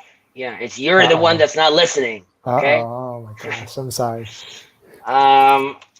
So you said he thinks that we should all be on the same terminology and whatnot. We should all learn Hebrew and Greek, and then we won't have these problems. Okay. Good luck. And Good luck. this is why I teach Hebrew on my channel. Like, Mhm. I have noticed half of the problem is the fact that Christianity speaks in tongues. I mean, the thing is that, like, even within Greek, there's linguistic differences, right? Like, feces doesn't just mean nature. So Tim says Tokos means carrier, Yeah, God God bearer. bearer. Yep. Mhm. Arius said Christotokos, and the Orthodox said No, Theotokos. not Arius, Nestorius. Ooh. This That's guy, why I tell we you. need to do the Greek Bible study. Neutrino says Christotokos makes more sense to me. By the way, I realized that I'm feeling like very. I was sitting at my Shabbat table and someone was saying something. I'm like, oh, this is similar to like the story, like, you know, the letters to Galatians. And they're like, the people at the table What are are like, you talking about? what? And I was like, no, you know what? I'm going to use like a Jewish example actually to explain this. But it was funny that yeah, I got some eyebrows trying to understand where I was coming from. You and your Jesus friends, Chezi. Does your wife still Me. call me your Jesus friend? No, she doesn't call me your Jesus friend. But she I don't know, now she, you know, there was this tour bus of like these Christians like by our house. So my wife's like, come on, go out, go talk to them. I don't know, go give them hugs, go hang out. Did I Like, tell you what invite- happened? Yeah, So yeah, go ahead. in Los Angeles, I was at one of these Sfarim stores, and it's this tiny Jewish bookstore, right? Absolutely tiny. I'm just standing. I'm in there looking at this Sfarim, and a tour bus of Japanese or Korean tourists stops in front, and they all get out and they all come into this tiny Sfarim store, right? And they're taking pictures of the Jews in their natural habitats. It was hilarious. They're talking to you as you're there. Now, if you look carefully, you could see the Jew is in study. Watch him as he sees us seeing him. Okay. Okay, so that's a nice experience. Yep. As the one Asian guy, I'd Yeah. like to say I'm sorry. Have you ever been to Israel, Andrew? No, afraid not. Is that something you'd want to do? I mean, heck, I don't know if I had a reason to be there. Well, I guess on pilgrimage. I don't know. Where would you want to go if you were there? In Jerusalem? Mm-hmm. I don't know. Well, in Israel. In Israel? Yeah. Probably. I mean, Jerusalem's the big, kahuna. Ain't it? I'm saying, so what to you would be like inspiring to be in? Like, I'm saying, you're in Jerusalem right now. Are you like, I want to go see what? The Valley of the Cross? Like, what would be important for you to see? I mean, I haven't looked at it at all. So, like, I'm just going to give you the generic answer of, where all the reliquaries are. Armageddon, the Golgotha. Do you want to see the Sea of Galilee? See if you can walk on the water. I do not think I would walk on water. I think I'd sink. I think you would sink too. You think you would sink? I have seen many people try to walk on the Sea of Galilee and fail. Mm-hmm. I know what I did. I made a mistake I did. Okay, so that's on that end that's going well. How's school going? Well, you said you finished your tests already, right? Now you're just chilling. Mm-hmm. Yeah, I finished my last paper just a moment ago. That's why I popped off for a bit. As for like where I'd go, you know how like you become transformed, right? When you become more virtuous and you study all this stuff and you fast and you pray and whatnot. That's what they say. Yep. I think I should become a Christian before I decide where to go on pilgrimage. Well, I'm not trying to proselytize.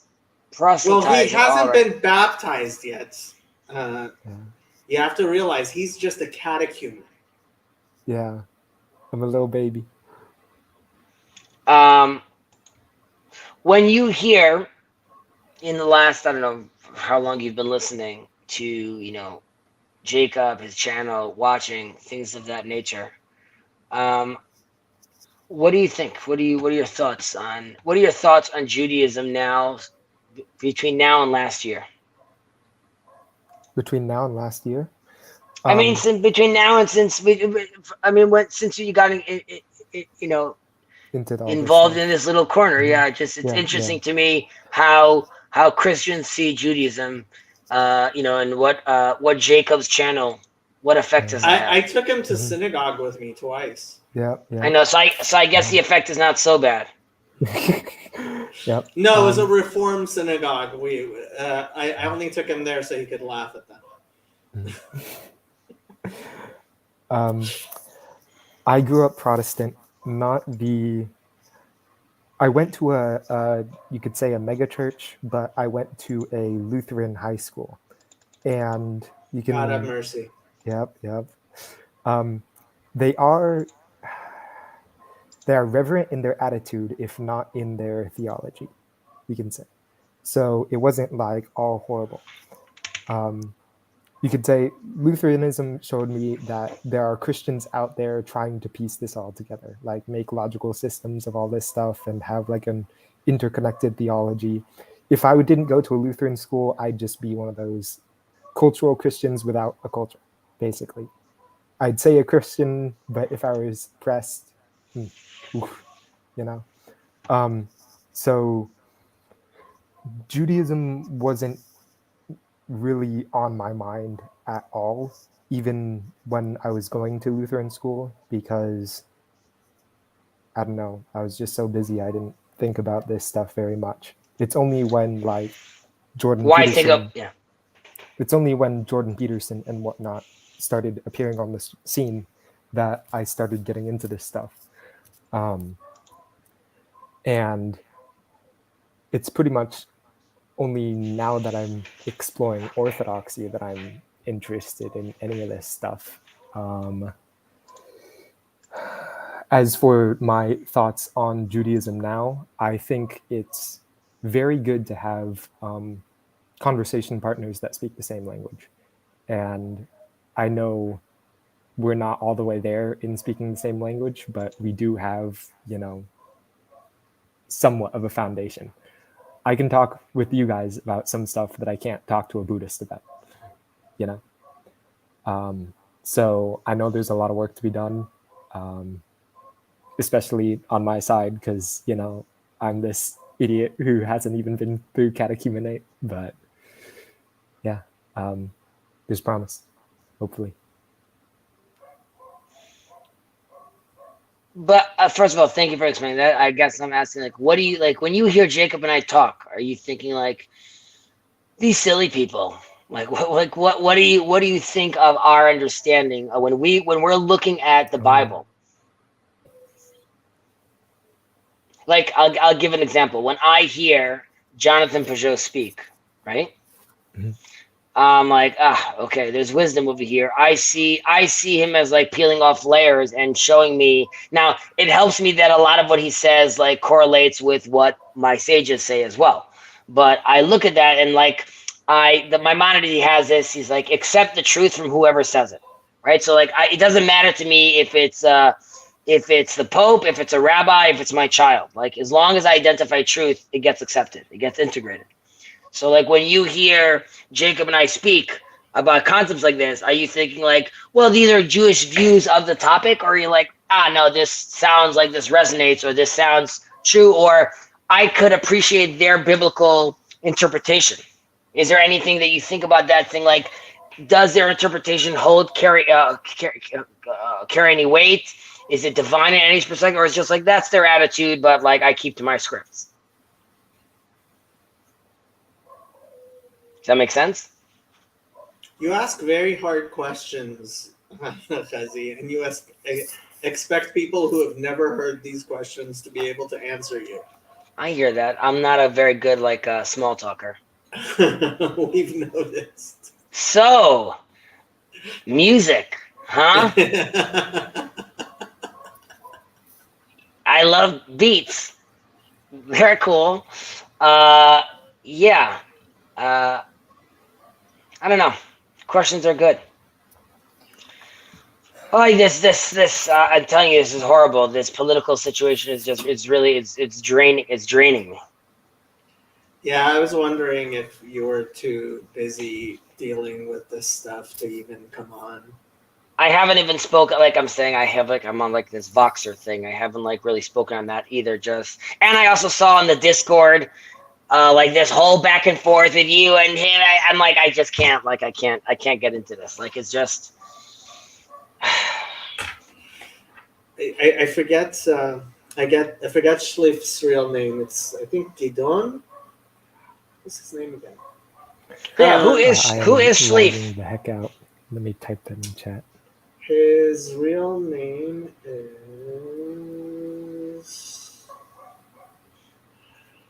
Gilad. Gilad, he's Israeli. He lives in Tel Aviv.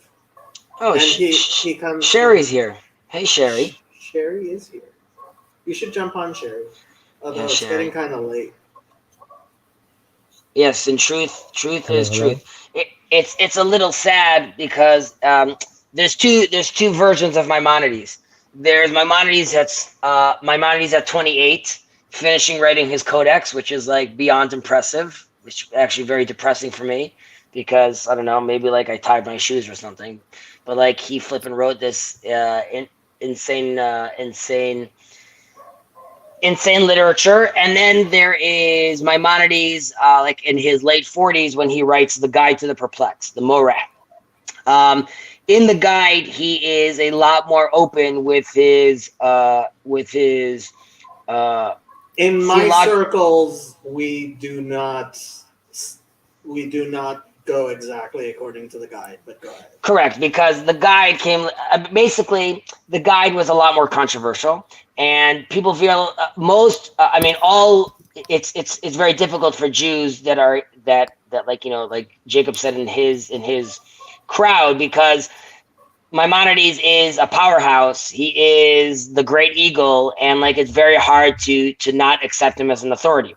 However, his philosophical understandings, which led to to potential heresy, were sort of pushed to the side, and in some cases censored and even burnt.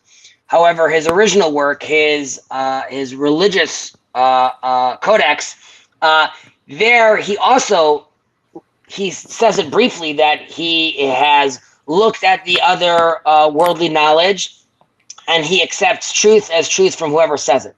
Now, that is him smuggling in Aristotle, philosophy, and all those things. Just he doesn't write the name Aristotle, so it was received sort of without too many hiccups.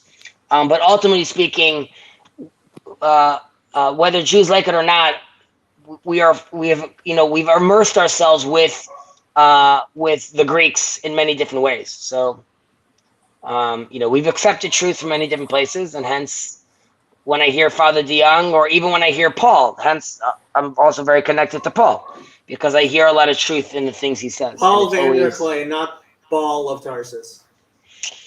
Paul Randall Clay, yeah, not Paul of Tarsus, correct. Can I join without a camera? I think your answer is yes. Yeah, he let me in. Yeah. All right, brother. I'm here, and you also gave us here. I hate to imagine a world where Jews didn't keep the Torah and share it with us Gentiles. Yeah, I guess that would be. I mean, there would be a lot of ramifications to that, obviously, but. And that's just the historical perspective. And for me personally, a lot of it is the Jewish perspective that I'm unfamiliar with. But also, I mean, both you and Jacob know Torah and the Bible way better than I do. So, I mean, there's just that educational experience. I hate to see what's going on in Israel right now, but what you said before about it being a microcosm, I think that resonates a lot with me, because I'm ignorant to so much over there. I hate to make too many analogies, but we're dealing with a lot of the same issues in the U.S., I think. That's the thing. And when Yosef pointed it out, I mean, he's absolutely right. And I was surprised that so many of the commentators on Twitter, certainly from the right, understood how similar this is to what's going on in other countries. Now, I wish Israel had more of a religious background so that it wouldn't be exactly the same thing. But I think it's very similar in a lot of ways to what happens between left and right in the rest of the world, which is the supposed left isn't actually left at all. They're very, very, they are the establishment, and they don't like the fact that the conservatives are restless and winning elections, which is changing policy in ways they don't like, and they're becoming more and more authoritarian in their tactics. And I think that's precisely what's happening in Israel, and I think that's what's happening in the United States. And I mean, this is just like Brexit. This is exactly like Brexit. The right in Israel won an election. The left doesn't like it, so they are going to do everything they can to thwart democracy. and it's working. It's a big problem that I really have no idea. I certainly don't see a fix, or it's something I struggle with a lot. Now it looks like Netanyahu is gonna decide that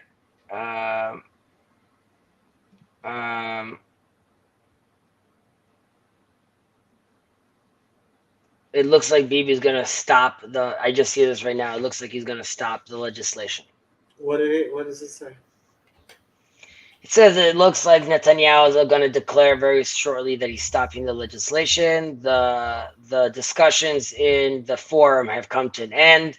The forum, like Simcha Rotman, the guy heading the commission, left the room, and everyone was clapping, saying the incident is over and there is a God.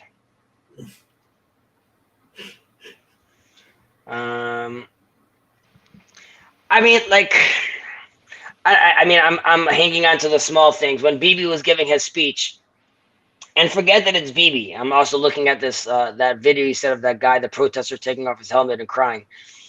So Bibi said, while he's talking and says, Be'ezrat Hashem XYZ, as in with the help of God.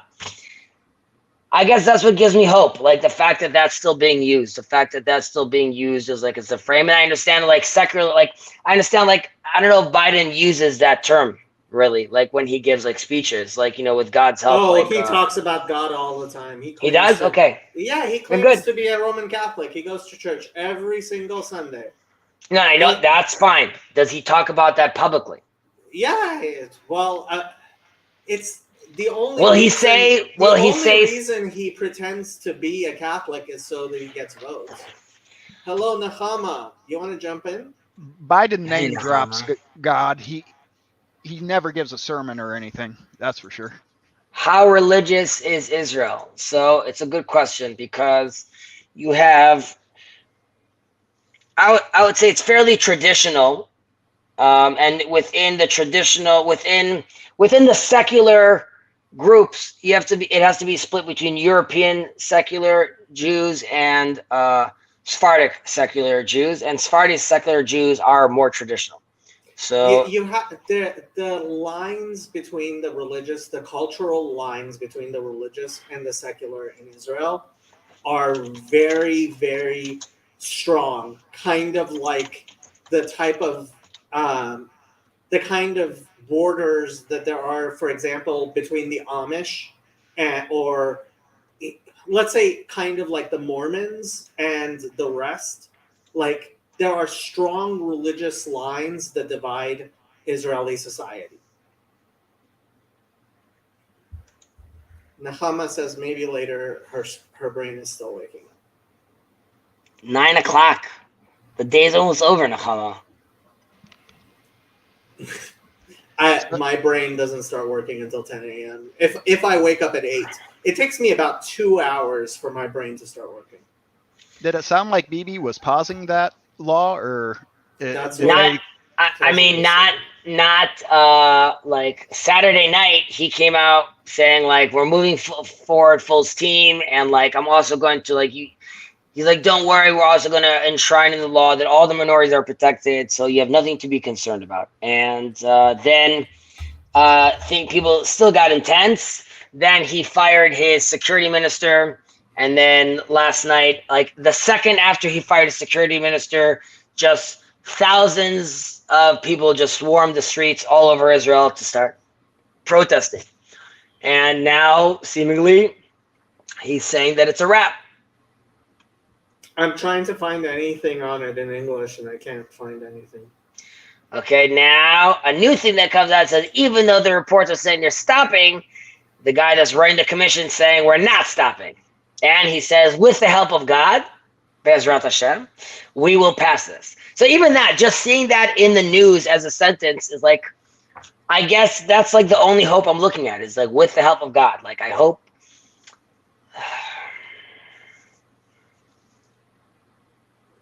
Financial Times says Israel president calls. Who's the Nasi right now? Who's the president? Bougie Herzog. Bougie Herzog. He sounds very bougie. He says we're gonna continue moving. He's like the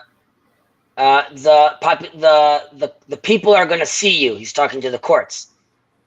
He's gonna see the fact that you're acting like a bully. That there's never been an example like this. Speaking? No. This is Rotman, the MK that's in charge of this committee. The people in your eyes is a code name for your voters. People that think and speak and look like you. You guys completely lost connection to the people, and you've lost your right to speak in the name of the people. That's what his response is. And now it says the whole now they keep he's from the code. They're saying right now, we will not, there will be no compromise. There will be no compromise, and we're gonna just hold the city hostage until this stops. Does Israel have riot police? Of course, but like I was telling Jacob, like it's 2023. That's over. You're not going to be knocking people in their skull. You're not going to be. They're not able to cut. They're not able to clear the. And it's not like, I mean, they're blocking traffic. Even in the United States, we wouldn't be able to clear. Forget blocking traffic. The highway was closed. The main artery of Israel was closed for 9 hours. That's it. Like I'm saying, it's called losing control. And what's really scary is that, if there is, because Israel, which it always seems to be forgetting, there are always everyone else that's trying to kill us. So, like, if there is a war right now, or there's a terror attack, who are the police listening to right now? Who is the army listening to? That's what you're saying. Correct. So that's like the big issue, because right now, he's firing his minister of his defense minister, because he's saying you've lost control of what you're in charge of, which is the army. Honestly, I don't know why Hamas isn't stepping up rocket attacks right now. Why? Because they're waiting for us to continue doing damage to ourselves, and there are debates within the Arab community what to do right now. Like, should we attack them while they're weak, or should we wait till they're weaker to attack? Like, let them do all this like self-crumbling right now. We don't have to do any of this work right now. But for example, I don't even want to say it online because it will give ideas. Forget it. But like, yeah, no, I mean, I think you don't have to say it. Some caution is warranted in this conversation, I think. Oh man! As unfortunate as that is, that's the world we live in. I know when the Canadian farmers blocked the main bridge between Detroit and Windsor, Canada, they let it go on for 2, maybe 3 days, and then they made it clear. Bibi could pull a Trudeau and freeze everybody's bank accounts. I mean, so okay, you had that kind of move, right? When which president was this that fired all the pilots, all the air traffic controllers? Reagan. Yes. Reagan. Yeah. Right. Okay. So that was a baller move back in the day. Like, I just today with social media, the problem is today with social media is like, let's say you did that. Immediately there's pictures of the pilot's son that can't eat, and then it's like I can't do anything. Like, if it immediately becomes like, now there's people on the streets, now my kid won't get it, so like, yes, you're right, so I can't fire you, I can't, so you can't do anything. Everything is you're making propaganda for the other by doing anything with it. Somebody's gonna film it, somebody's gonna cut it and say, this is what's going on, this is terrible. But you've lost control. If it's illegal to, like, you could protest, but you can't disrupt the economy and like the people. If the protests are called every day, the disturbance event, shutting down the country event, and then you lost, because like that's illegal, but you're letting it happen. So And my bigger concern again is like sort of a pendulum swing, right? Like they're gonna stop it.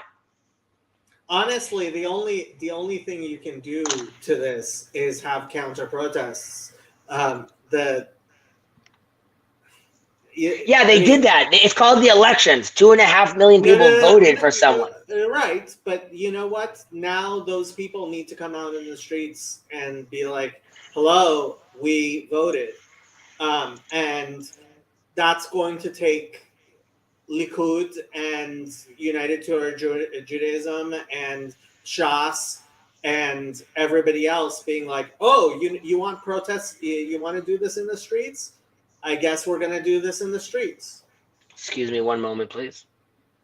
You are excused for 1 moment. Neutrino, where are you from?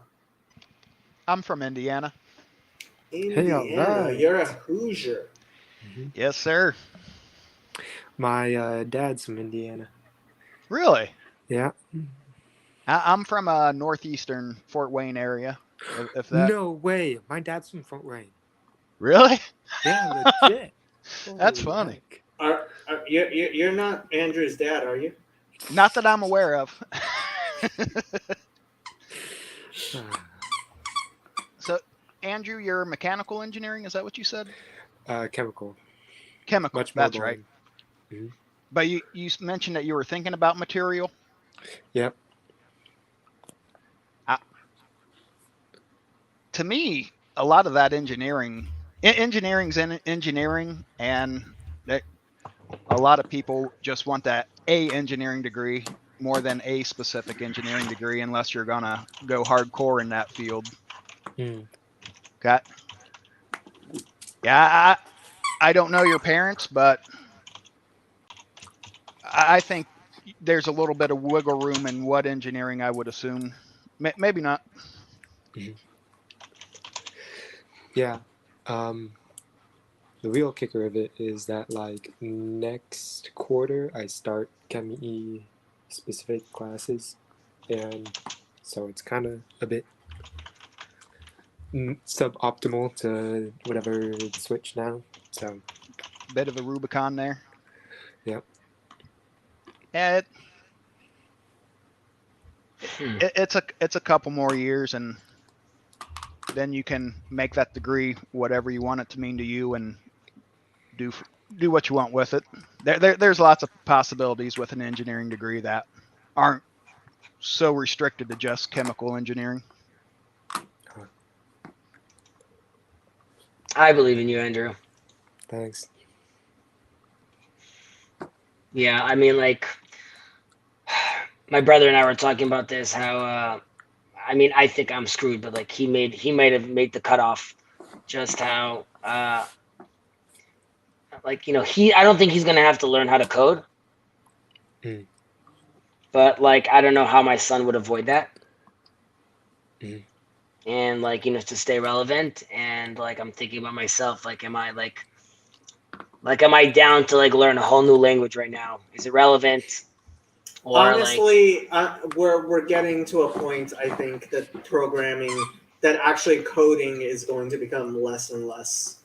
That's true, because ChatGPT could already do that. So yep. By the way, I just want to say, I've been having like a blast feeding it my. Sherry's going to bed. She says she's sorry things are so tense in Israel, Fezzi. Sherry, thank you. And I've been enjoying your Imagination series on Grail Country. And I always like chiming in a little. And I'm sorry I've been silent. Just this is occupying a lot of my mind and causing a lot of internal turmoil. So sorry I haven't joined. But keep on keeping on.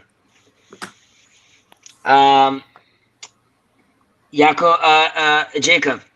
Yes. I was saying that. Yaakov. Yeah, I've been saying I've been feeding ChatGPT my words of Torah, my Divrei Torah, and it's been fascinating. In Hebrew or in English? No, in English, but then I tell it like, here I add this thing for Rav Kook, and now I'm saying like, what does Carl Jung think about that? Like, you know, add Carl Jung in here. Add, like, it's amazing. It's incredible. Okay. It's scary.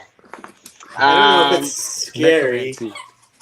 It's all it's doing is trying to figure out what you want to hear. A good, good words of Torah. That's what I'm hearing. Okay. And that's what kind of scares me with it is it's less what I'm scared of it. I'm more scared of how I receive it. But I don't think that's me. I don't think God's talking to me. I just think like it's a super impressive tool, and I just think that like again like we're only scratching the surface of like the ramifications. It's all patterns and extrapolation. I think Sam put it best when he said ChatGPT is just a really good Scrabble player, or Wheel of Fortune player. I know, but I we don't have to go. We don't have to go deep into this conversation, but it's less about AI, achieving consciousness. It's AI achieving a state where we think it's smarter than us. That's it. It doesn't need to reach this level that we like. How would we even know? You understand, like how more advanced it is from us. It just needs to make us think that that's what it's doing, and then that's what it would be doing. Like as far as we're concerned. I used to tinker with Linux quite a bit back in the day, and there were lots of times that I'd find a message board, copy paste a lot of that code without understanding what that code was really doing, and just plugging it in. And that is a learning process to fumble your way through that and figure out why that didn't work. And if everything's just given to me and everything works right, I'm not gonna really dig in that much on some of that stuff. I know I won't. But at the same time, I can't code a whole lot. I'm not that good of a coder, so I could definitely be a lot better coder with ChatGPT, hands down. I mean, these Bougie are Herzog is so establishment. He's nephew of Abba Ibn. He was leader of labor. He's so establishment left. well, he came out with his first version of like the compromise was actually got a lot of support. And the right wing said that like it's basically like at a 90% agreement. They had like two different think tanks like talk together, left and right. And then when he actually came out with the official compromise, it was completely different from what they discussed, and it was like a lot more basically left leaning. And that was obviously dropped. Look at this whole stream. We're talking about this nonsense, not talking about any beautiful, real, true depth of God and his beautiful wisdom. Such a waste and so sad. Well, you're dealing with a lot right now, Hezzy. I don't see anything wrong with trying to process some of that. You got to. I know, but I'm sad. I'm sitting by my grandfather on Shabbat, and I'm just like sad because a month ago, I was what did your grandfather say? Well, he's very mad about the intimidation tactics. He's very upset about all this. He says we're being like hijacked. He's very, very upset about it. But I'm upset because like you're almost 100, and I wanted you to go off on a high note, looking at when you're born in like 22, the world is a completely different place. And now you are looking at for him, the prophetic times presented themselves multiple times from 48 to 67 to him moving to Israel to and that includes losing a granddaughter and losing a son-in-law in terror attacks. All that is as far as he's concerned is part of the divine promise of why we're here. And it was very important for him. I mean, this is gonna sound dramatic, but he always had these dramatic things of when 6 Day War, telling his whole congregation Mother Rachel's calling and we're leaving, and telling when my uncle unfortunately and my cousin were killed, there was 10,000 people at the funeral, and they they broadcast his eulogy in English, like on national, like on the news, like nationally. And there he was talking about how he's like, my family came over here, and for years we're walking through like the raindrops, but now like he's like it was a matter of time before God would request like us also shed some blood for this, and like this is like this also happened to our family, but this is part of like building the land and being over here and establishing it. So I'm sad that he has to see this now, that he has to see, it's scary. It looks like it's crumbling. But again, we try to be optimistic. We try to still see that this is still miraculous. We live in miraculous times.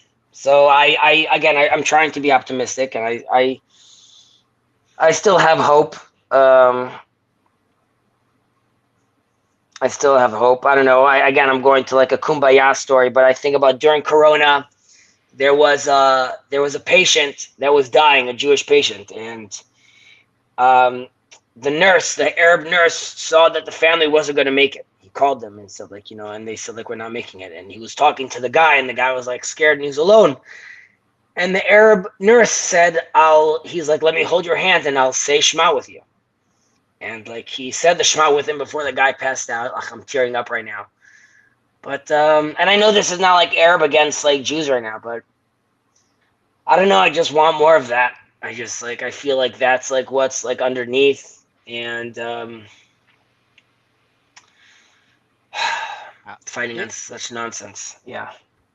It saddens me that people can't rely, or from my perspective, the U.S. is not as reliable as it once was in some of this. Oh, no, for sure. I mean, in the whole world, America's a flipping joke right now. I still like to be able to make the assumption that Israel's not alone. Yeah,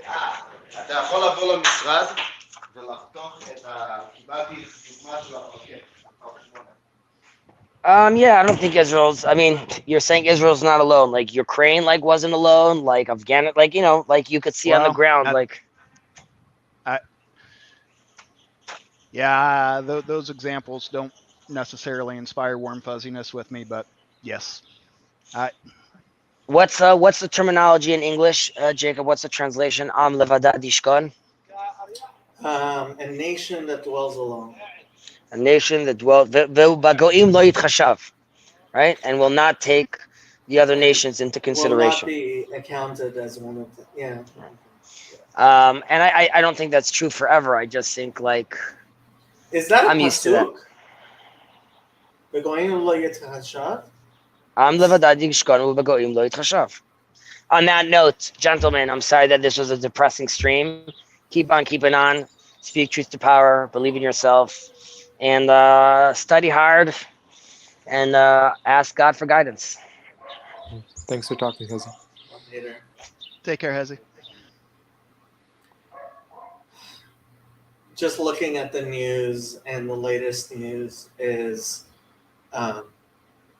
the Knesset is voting and pushing through the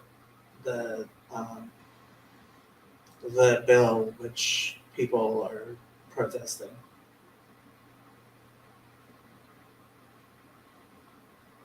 Little smoke and mirror action.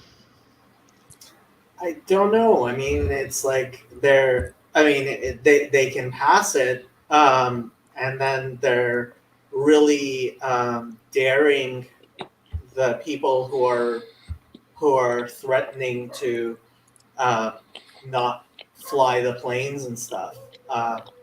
Will they actually pull through with their threats? Probably not. But yeah, I mean, I think the actual members of Knesset are like, go away. I'm not going. We won the election, and we're not going to listen to. We don't care how many people you have on the streets. That appears to be what they're saying.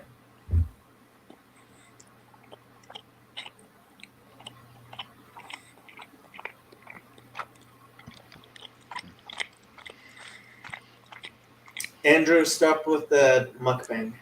Oh, I thought it was muted. I'm sorry. Earlier, Hezi asked me like what my thoughts on the Israel situation is, and it's probably because like I don't know, I'm an outsider, right? It's always good to have the outside perspective.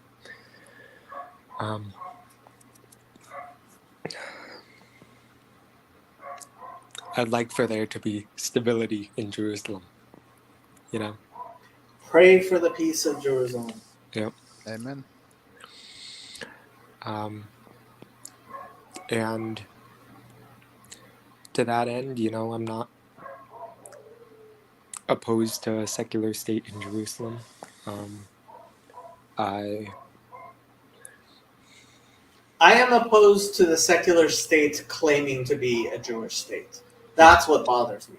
They claim to be a Jewish state, and then they're very, very secular when it comes down to it. In some ways, they're stealing from the U.S.'s playbook. Yeah, I mean, there are definitely politicians in the United States who claim to be religious, and it's all bullshit. But what bothers me, and that's why I had it on my, like, this guy. Here, I'll pull it up again. This ambassador to the United States who resigned. Like, this guy is resigning because he is opposed to Israel. So one of the big to-dos is over whether people can bring bread to hospitals on Passover, right? And this is a major thing where, like, the secular people are like, no, our rights to have bread on Passover is important, right? And so this guy who is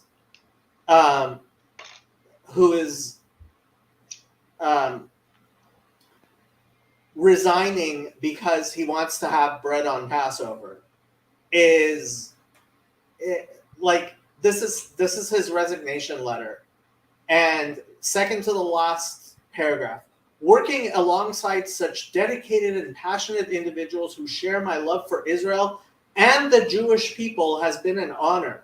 My time here reminded me of the tremendous potential of Israel and the Jewish people worldwide. We are a unique community bound together by our shared history, commitment to tikkun olam, justice and compassion, and deep belief in the power of hope and determination. Yeah? So how about you give up the bread on Passover? Yeah, it kind of sounds like trying to have their cake and eat it too. Yes, exactly. On Passover. It's like, really, you have to have your freedom to eat bread on Passover in public buildings, like in hospitals. That's important enough to you that you need to resign.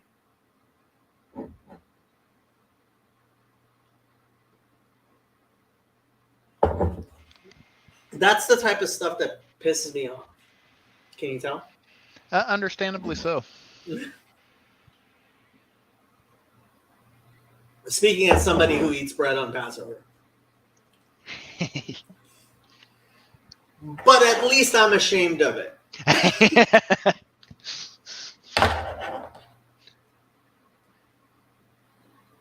No, my situation is weird. Honestly, I spent a good 10 years trying very, very hard to keep things and for many reasons it didn't. It's just not the type of life that I can live, but it's not because I don't love that life and don't appreciate it. It's because I have other priorities, and for some reason, God doesn't seem very convinced there's any necessity for me to keep kosher.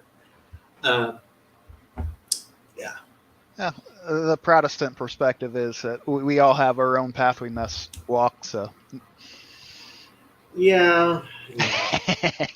had to work that in a little bit. I don't know. Have you been watching Paul's Romans stuff? I didn't watch the one today, but I'm up until today I was caught up.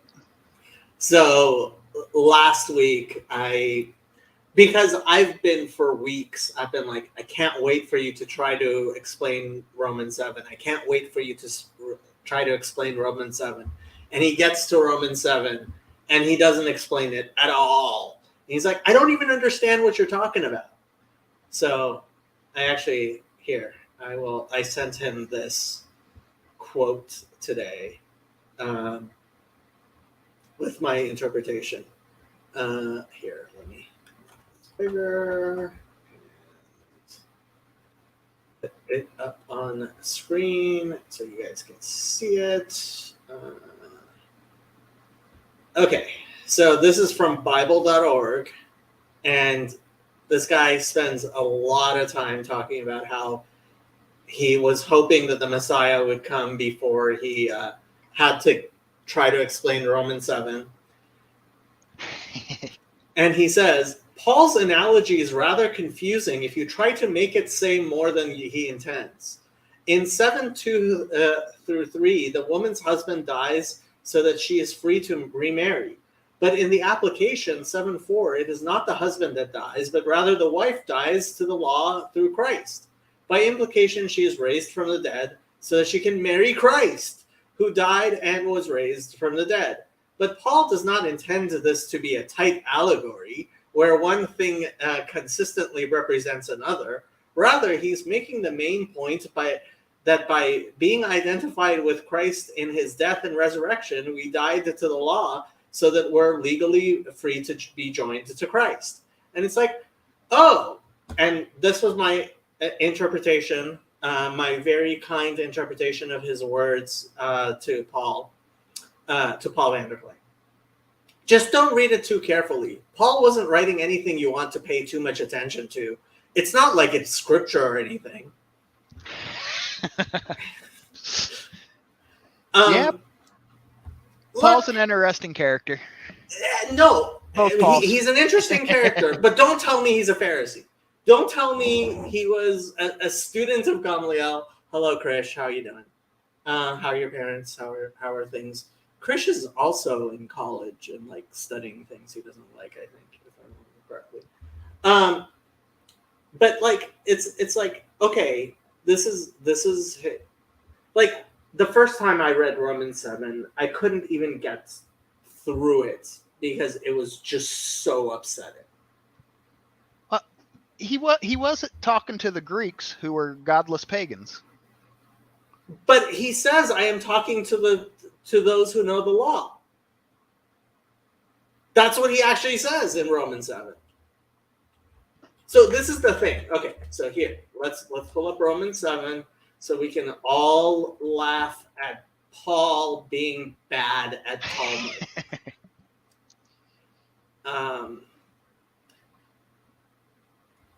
Okay, so Paul trying to be Talmudic.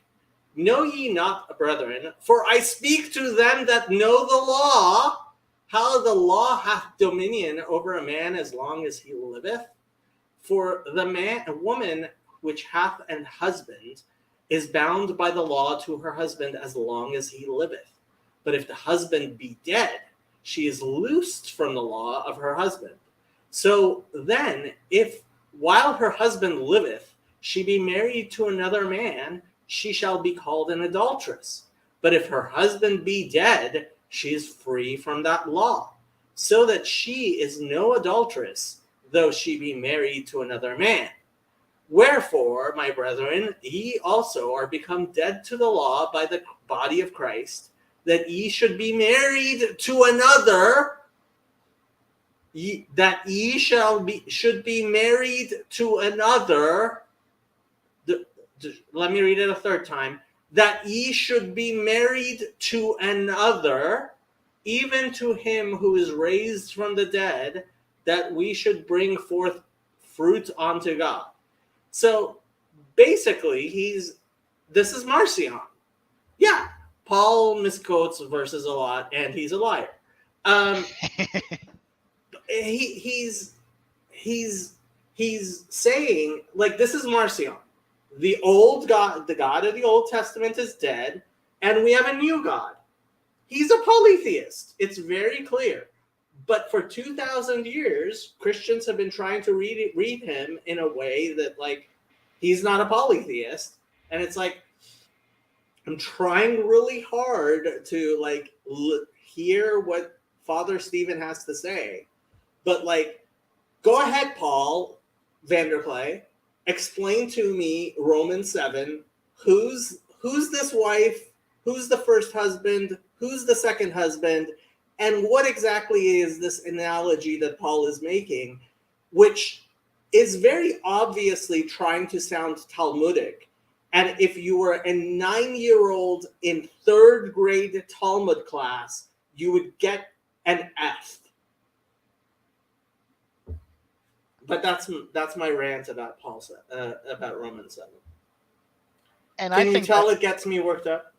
well, yes, and I think because in a lot of ways that probably gets at the heart of some of your views on Christianity, doesn't it? Yeah. Oh, so this is the thing. So before 3 years ago, my view towards Christianity was that Christians must know their religion far better than anything I could even get close to, right? And Okay. and so when a Christian would tell me that Jesus said he was God, I was like, okay, so Jesus said he was God. And frankly, I think that's what the Talmud, like, there are places in the Talmud where it seems to be just being like, this is what the Christians said, right? And so we basically took Christians at their word that Jesus was saying what he was saying.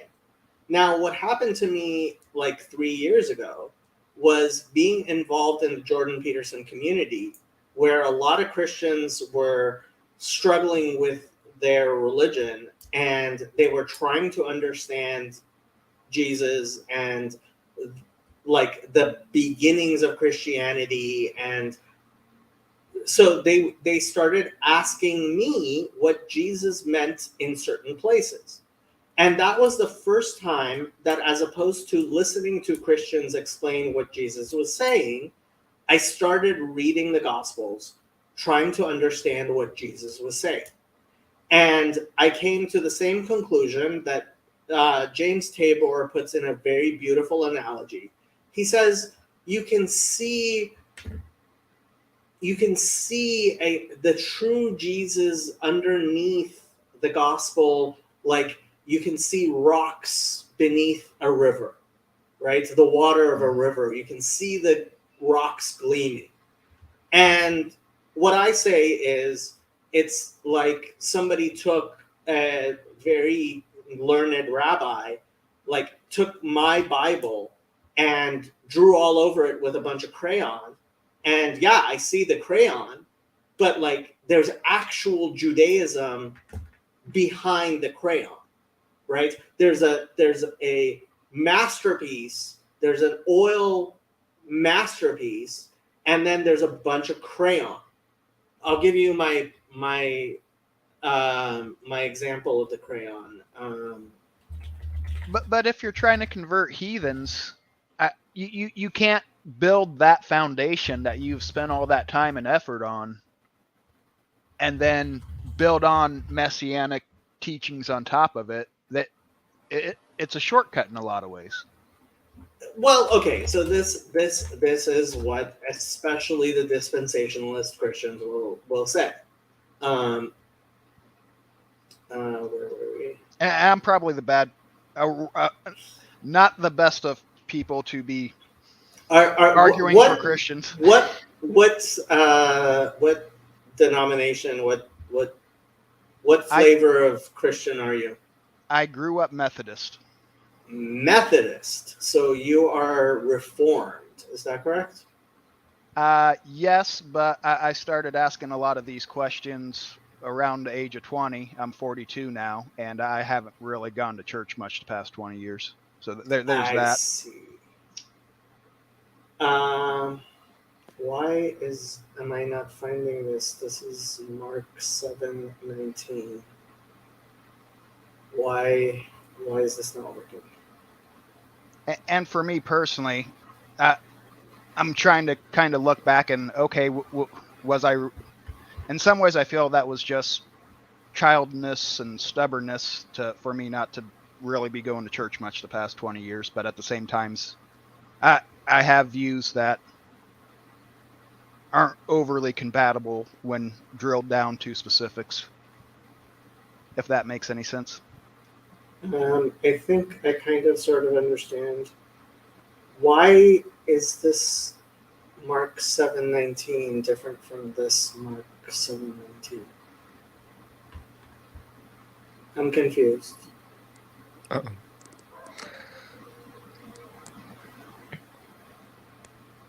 Okay, what I am Tell going me. to do is just go with the NIV 7:19. No. Okay. Jacob, the NIV is not a good translation. It's not. Okay, we will after, but this is my example. You see in parentheses there. In saying this, Jesus declared all foods clean. Yeah. Mm-hmm. Right? And Yep. it's like, I don't know if this is not in the. I mean, the New King James says, and is thus purifying all food, and what the King James? What does the King James say? King James, and go purging all meats. I mean, I don't know the Greek. But like, katharizon panta ta bromata, purifying all the food, is apparently what the Greek says. Like, this, as far as I'm concerned, is crayon. That's like, you're adding words, and I have lots of Charlie really loves the NIV non-inspired version, he calls it. Richard, aren't you supposed to be in Sacramento? No, I just drove back today. You just drove back from Sacramento, so you were in Sacramento this morning. Yes, I was. This afternoon, in fact. This afternoon. And you were there while Paul was giving that horrible exegesis on Romans 7. No, it focused on other things, Jacob. Things that were more relevant to his students. Is what I would say. He's been on Romans 7 for 2 hours now, and he still has not been able to answer the question. Who's the wife? Who's the first husband? Who's the second husband? It's because nothing's clear once you start mixing Greek in with stuff. Yeah, I know. I like the interpretation you put up, and that was The interpretation I put up being, don't pay too much attention. Why are you paying so much attention? No, it's like this is not scripture. Jacob, we don't have to worry about interpreting. Jacob, it wasn't. Don't pay much attention. and Paul was sort of moving in this direction. He was sort of saying the general theme of the first section, so verses 1 through 4, I think, the general theme applies to the second section, right? And so I think that works. Jamie says, I thought sin was the first husband, Christ was the second husband. No, but it doesn't work with the deaths. None of it works. The only way you can make it work is if you're a polytheist. No, okay. Well, I don't get. So I don't get where you're pulling the polytheism, because It's Marcion. That's the easy understanding of what Paul is saying. He's Marcion. The old God dies, and you marry a different God. But the old God isn't dying. If anything's dying, the law is dying, and the law is not God. The law is the marriage. The marriage to whom? So that you can marry another, right? No, Yeah, no, we had an annulment and then no. a new marriage. No, so I think Paul's critique would be that they were married to the law, and not through the law to the Creator. Okay, I have to say, for 2,000 years, Christians have been trying to find a way of explaining these 4 lines of Paul, and they have failed Yep. for 2,000 years, and it still isn't obvious to them that Paul was just a charlatan. He was just a con man trying to pass himself off as somebody who knew Talmud, and he didn't, unlike Jesus. True. I don't think that's very fair, but Maybe. I think you could also say maybe Paul was a second-rate teacher. There's hierarchies of teachers. A 9-year-old in a 3rd grade Talmud class would get an F on this. But what if I'm a Christian and say that Jews have 10 gods, not 9, 10 gods, not 11? Christians have been saying this for a very long time. And is that a fair interpretation? If you're talking about the hypostases, then if you believe that the hypostases are gods, it's. I mean, this is why I say to Father Stephen, like the 3 thing. My problem with the 3 thing is you're hung up on the number 3. Like being hung up on the number 3. That's the problem with the like the one and the many. And but this is a question of whether or not Paul actually was a student of Gamaliel.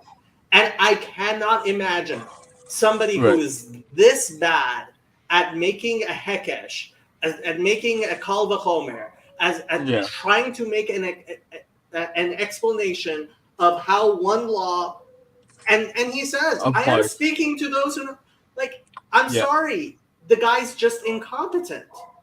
Yeah, I'm not sure.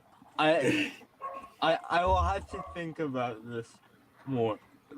Although, so the reason why I came on was because you brought up Mark 7:19, which complicates something I'm working on. So this is my question: is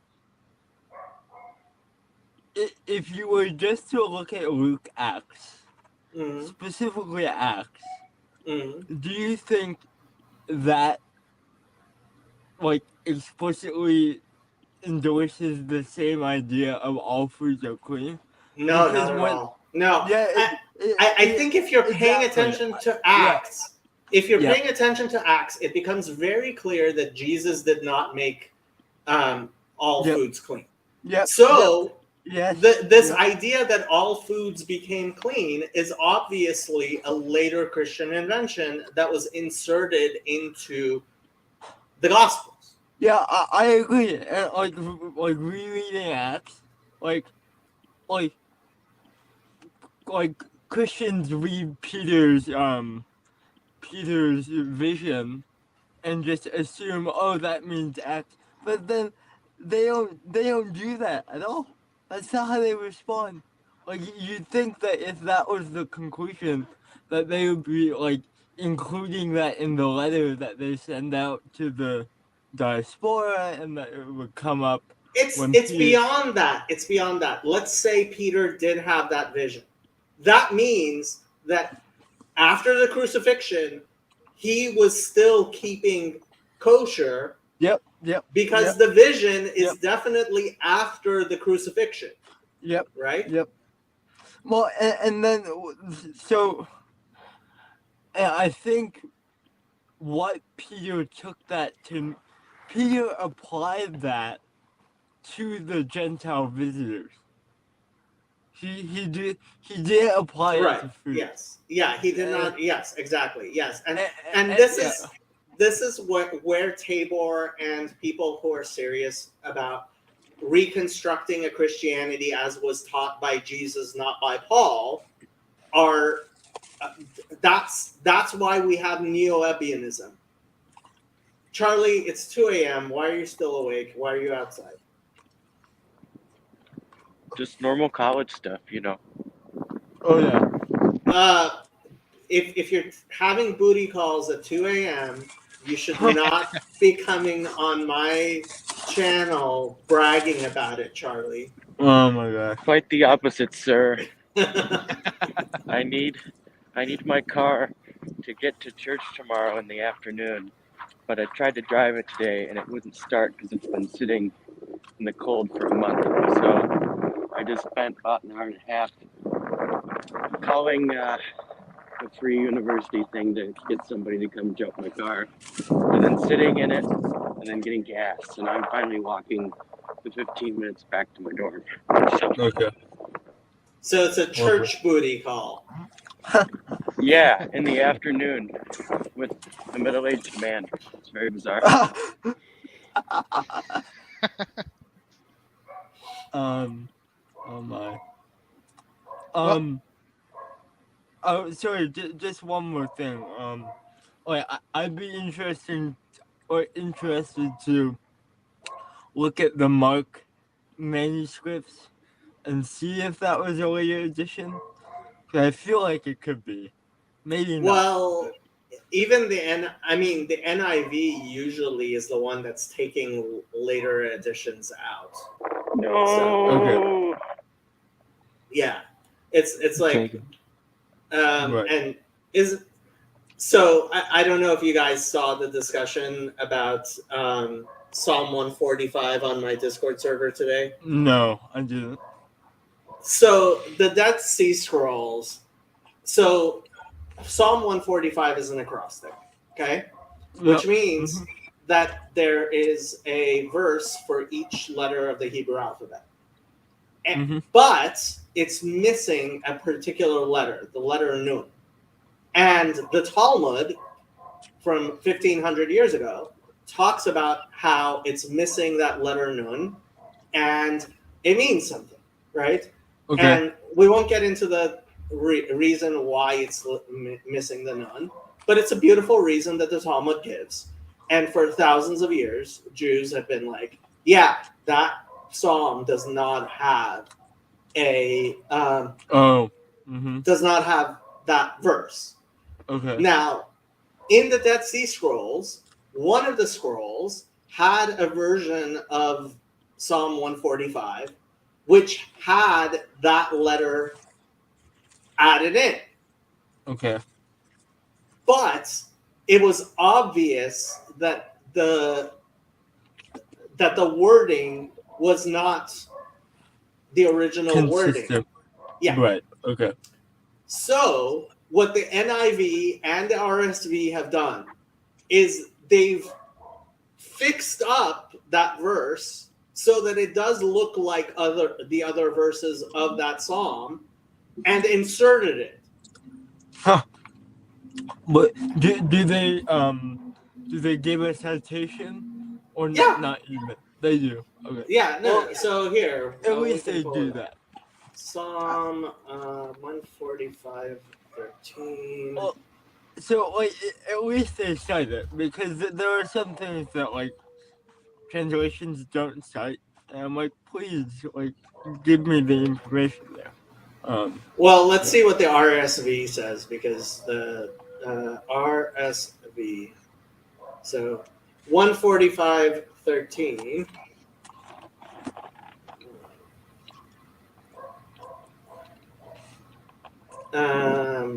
So they say The Lord is faithful in all his words and gracious in all his deeds. Notice they changed God to the Lord because that's the only way it makes sense, but that's not what that script they have is. These two lines are supplied by one Hebrew manuscript, Greek and Syriac. Oh, it's in the. Wait, I 70 as I- well? Well, okay, so this is the problem with the Septuagint. The Okay. Septuagint only includes the 5 books of Moses. The Septuagint does not What? include anything other than the 5 books of Moses. Okay. Everything else that gets called the Septuagint is just random translations. So here's what the NIV says. One manuscript of the Masoretic text, Dead Sea Scrolls, and Syriac, see also Septuagint, so I guess. Most Yeah. manuscripts of the Masoretic text do not have the last 2 lines of verse 13. And it's like, the Septuagint is just random translations of the Bible by random random Jews that have been collected by Christians. Like, it's just Okay. translations that various people did. There's no Okay. authority to them. Okay. What about the miracle? Got it. The miracle was only the 5 books of Moses. Okay. That was only the 5 books of Moses. And Father Okay. Stephen agrees with me about this. Mhm. He in fact, he said he was very glad that I point this out. Well, yeah, they didn't tell me that at Linden Christian, so shame on them. Well, especially the people who still try to defend the Septuagint, they very much don't like it being pointed out that the Septuagint only refers to the 5 books of Moses. Well, I've heard you argue that even the 5 books of Moses are not completely Well, accurate. it doesn't. The Septuagint, as we have it today, does not accord with what the Talmud says are differences, are Okay. things in the Septuagint. So Okay. the Septuagint we have today is not what the Septuagint that the Talmud talks about 1,500 years ago. Right. And that's 5 books of Moses. So Right. I don't believe in any of it, but like that's Talmudic. I mean, Right. I understand if Christians don't, you know. Well, no, that's a historical question. That's not a religious question. So Yes, but I understand if Christians are like, I don't care what the Talmud says. And really, I think that's a lot of what Paul is saying, is that there's a lot of Jews out there that put the law above God, and that he's critiquing that, saying Jesus has come, we put God above the law. There is no sense in talking about God above the law. The law is God's law. Like this is absolute nonsense.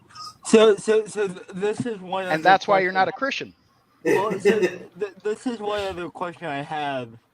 When Paul in the second half of the Bible study was talking about, like the role of the law in, like when Paul says, "I would not have known covetousness if it wasn't Okay, for the so law."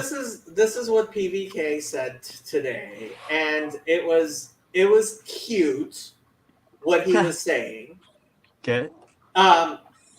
But it's cute in a Christian trying to explain things which are silly way, and I'll explain to you why.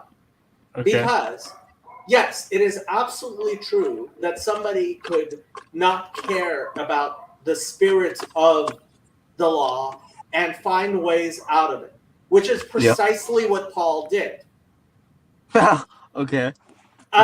If you care about the spirit of the law, then you care about actually keeping the law as God commanded you. And so Right. to suddenly tell me, and this is why Father Stephen and many other Christians are exploring, N.T. Wright, are exploring Paul within Judaism. Because Yep. if Paul's criticism is, hey, you're not taking God's will seriously enough, then don't tell me pork is kosher. Because God obviously said pork is not kosher. So This- give me whatever excuse you want, This but God says pork is not kosher. This For Paul Gentiles or explicitly- Jews? For Well, Jews. this is the Okay, discussion sure. with Father Stephen and Paul within Judaism, because Sure. now after 2,000 years, Christians have started saying, "Oh, maybe it's okay if we don't force Jews to eat pork." No, this Well- is not funny. Christians Uh, used to force Jews to eat pork. No. But that is I ridiculous know. to us. Yeah, It I know. is, and it should be, but it is the result of Pauline Christianity. When you say Yeah. that the curse of the law and being slaves to the law, and the law is evil, and you say all the horrible things that Paul says about God and his law, then what else are you going to get for 2,000 years of Christianity? So Jacob, I think that the strength of Paul's language with regards to the law makes sense if the depiction of the Pharisees in the Gospels is accurate. Okay. And- The way Father Stephen makes sense of this, and Yeah. it's and I am trying to understand his thing. The way he's Yeah. trying to make sense of it, and it's better than most of the things I've heard, which Sure. is Paul, like the rest of Judaism, realized that within Judaism there is no necessity for you to keep kosher. And Paul, no matter how poorly, was trying to convince Gentiles, hey, you don't need to become Jews. Yep. And so when Yep. he said these things, he's trying to convince Gentiles, no, you don't need to circumcise your children. No, you don't need to Right. keep kosher. No, you don't need to wear tzitzit. And this is the exact same thing that Judaism said before Jesus, and it's the Right. same thing Judaism has been saying for the past 2,000 years. We do not believe that Gentiles need to keep the law. So is like, do you think the so-called circumcision party in Acts is an invention, and that there were never Jews who wanted to force the law in Gentiles? Well, there may have been Jews who did, but they certainly were not Pharisaic Jews. And that's fine, because I don't think Acts Necessarily. I mean, so this is the Paul within Judaism argument is, oh, we've misunderstood Paul for 2,000 years. Paul was trying to tell Gentiles they don't need to keep kosher. Right. But so they say that's all he was doing. So this is where the question becomes in what's happening in Acts 21. Right. Acts 21 is the central point where you have to explain to me whether or not Paul was lying to James. Yep. I agree that, like, since you've mentioned that, I've been like really puzzling over that passage. That and when he circumcises Timothy as well. Those two together are like things to think about. And 1 Corinthians 9. Right, yeah.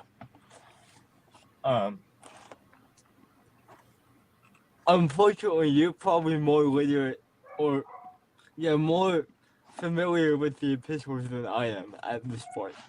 So I'm Which is still- shocking because I can't stand to read that man's writing. Honestly, every time I sit down to read the stuff he writes, like it's just so incredibly infuriating. There aren't enough bright spots because you have a few bright spots. There are a few Right, bright right. spots. I quote the guy Yep. because, frankly, the only way Satan can be successful is by Okay. mixing the truth in with his lies. But I am trying very, very hard to understand the Paul within Judaism point of view, partially Me because too. I would love for Christians to actually believe in the Paul within Judaism. Like, if Father Stephen is correct in his interpretation, then for the past 2,000 years, it's just been a huge misunderstanding, mostly on the Christians' parts, I have to say. Yeah, I agree. But a huge misunderstanding, and Christians killed all these Jews and a bunch of Christians for no good reason, right? Yep. And I mean, it's kind of a tragic sense of history. But honestly, I think Paul was just a disciple of Satan. Well, I mean, like, so, is it Romans? Where are you getting 12? Satan from? 1 Corinthians 9. Oh, the New Testament. Is it Romans? Romans 11, where he talks about the remnant of Israel and all of that. Well, that's a very Oh. interesting. Yeah, 10 and 11 is interesting, and frankly, I think most Christian interpretations don't even make sense with Paul. There, I actually agree with Paul somewhat. Like, and Father Stephen has yet to explain to me what he means. Although he's been excited about possibly talking to me about Romans 9:10. I like your hairstyle. Thank you. I'm sorry to scare you, boss. I'm from Japan 3 years ago. Okay. After pandemic hit, lots of things. Place to stay, all the friends on. I live on for 2 months. I Okay. haven't changed my clothes 2 months ago. End up being better. Okay, I I'm mean, going to mute Richard so that he can talk to that guy without us listening into him. Go ahead and Neutrino. If the Torah ever became forgotten in the material realm, I don't think that would make God disappear. It would certainly be a contradiction to what the Torah says. We wouldn't be able to appreciate God as much as we can with the Torah. No. But the Torah itself says that it will never be forgotten. Isn't there a bit in 4th Maccabees about this, right? I Right. don't know. I don't. 4th Maccabees isn't part of my Bible. 1st Maccabees, 2nd Maccabees, 3rd Maccabees, and 4th Maccabees is not part of my Part of Bible. your Bible, yeah, I get you. This guy, I tell you. It's somewhere in there. And push comes to shove, Jacob. If Yeah. you want to say that Christianity is just one big fan fiction of the Torah, I wouldn't want to disagree with you. But Look, it's a pretty powerful story. It's beyond that. I think I actually believe that Jesus was teaching Judaism. I think Jesus knew Judaism very well. I think he spoke beautifully about the Torah. I think Jesus taught Judaism, and then it was hijacked by Paul. It fits in pretty good with Sophie and Gnosticism. What do you mean? The theory that Jesus is just you're looking at the Jewish Torah and you're bringing forward some of the messianic stuff. That's essentially Sophian Gnosticism, from my understanding. I don't know anything about Sophian Gnosticism. I know that a lot of modern scholars like James Tabor and Bart Ehrman believe that there was a Jewish Christianity, and that Pauline Christianity was something separate. And I think that's, I mean, that this is what the Ebionites believed, and there has been a resurgence in Ebionite belief, and a lot of Muslims have been also saying these same things. So some of my early commentaries on Father Stephen's videos was him responding to Muslim apologists who were taking the work of Jewish anti-missionaries and attacking Paul with it. Okay, so back Okay. up a little bit. What are we calling Sophia Gnosticism? I have no idea. Yeah, that's Tal Malachi is kind of where I'm coming from with this, and he actually has a YouTube channel called Ecclesia Pistis Sophia, and he has a book, Never heard of Sophia. Gnosis of the Cosmic Christ, and that's where I learned about taking Yahweh, dropping a shin in the middle to get a Messiah.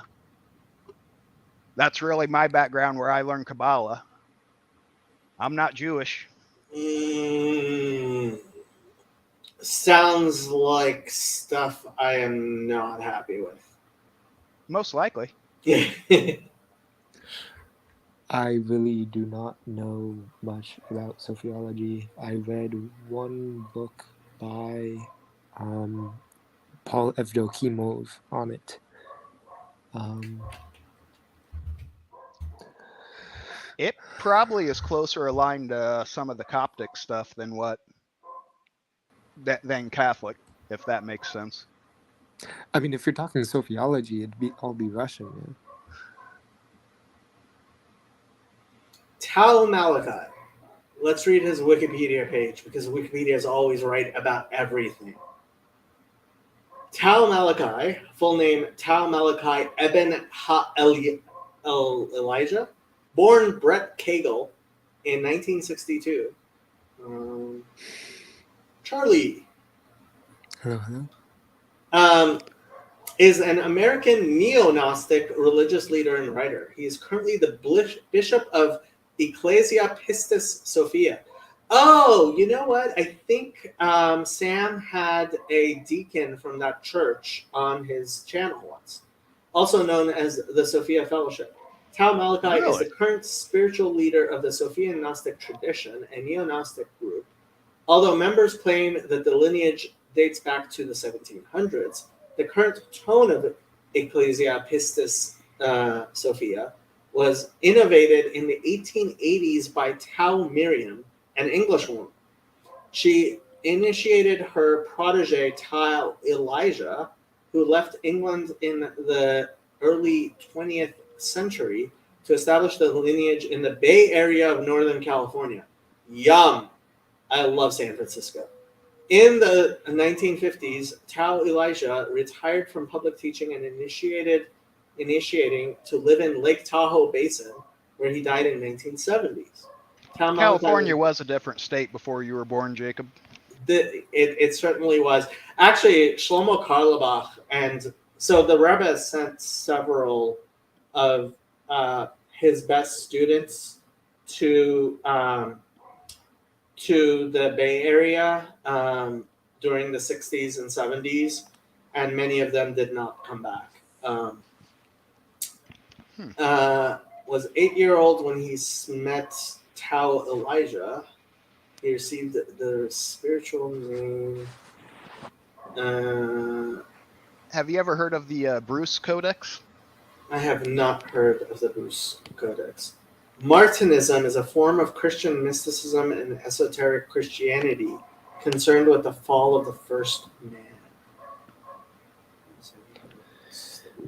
Yeah, I think the Bruce Codex kind of came to light in England around late 1800s, which some of that kind of fits in with a lot of what I was reading about Sophian Gnosticism. I'm wondering if this is the same.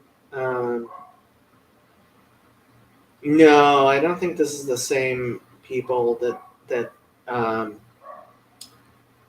Sam had on. Transfigured. I mean, I've never heard of the term Sophia Gnosticism before. I've heard the two terms separate, but So this is so Oh wow, I didn't Yeah. realize. I'm gonna have Jonathan to watch that. Stewart is a deacon in the Apostolic Johannite Church in Montreal. In Gnostic and esoteric Christian tradition, is the talk of the Talk Gnosis on the Gnostic Wisdom Network YouTube channel. These aren't Sethian Gnostics. That you get a better. My understanding they is have a Sethian much Gnostics come from larger Nag group. Hammadi.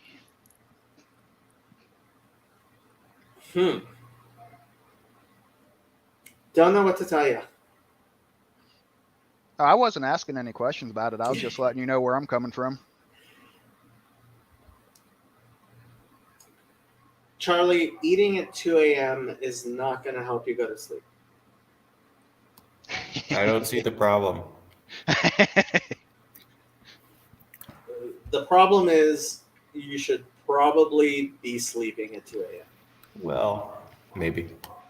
Now, the biggest critique from the Christian perspective of Sophian Gnosticism is they view Jesus as more an example of somebody that took the spark of divinity that's present in all people and brought it to an inferno that we now know as Jesus. But that really all people have that spark in them and have that potential to climb Jacob's ladder in a sense. Sounds really new agey. Sophian Gnosticism about homosexuality. I'm not familiar with this. There you can enlighten me. So let's see. This is what Google brought up when I asked about Sophian Gnosticism. So,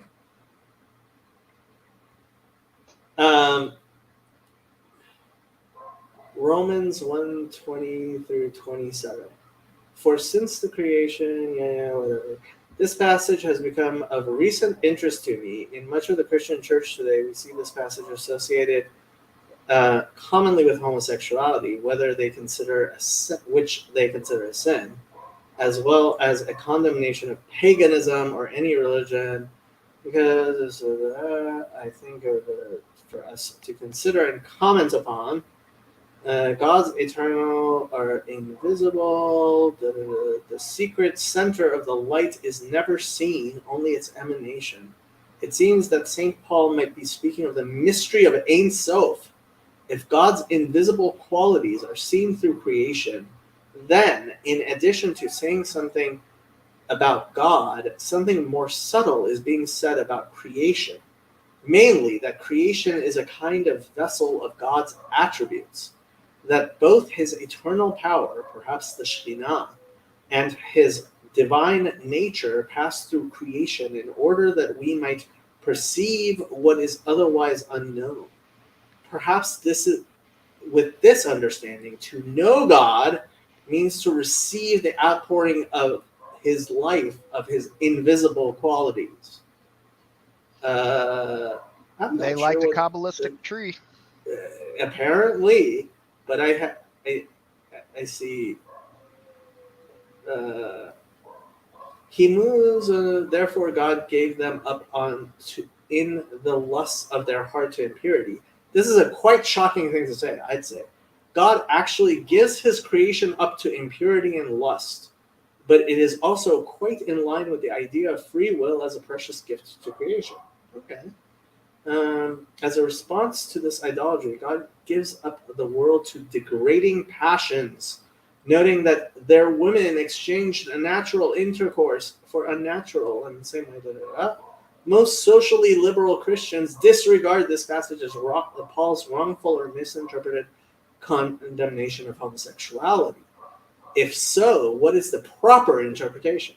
Paul has noted that the sin of idolatry has confused the relationship between gender because humanity's relationship to God has been distorted as well. In terms of a Christian Kabbalah, this speaks to me regarding the various Sefirot and the inherent male-female dynamic within the tree of life. Because the actions of humanity actually affect the cosmic structure. Actions of humanity do not go all the way up to Atzilut, but apparently they didn't know this.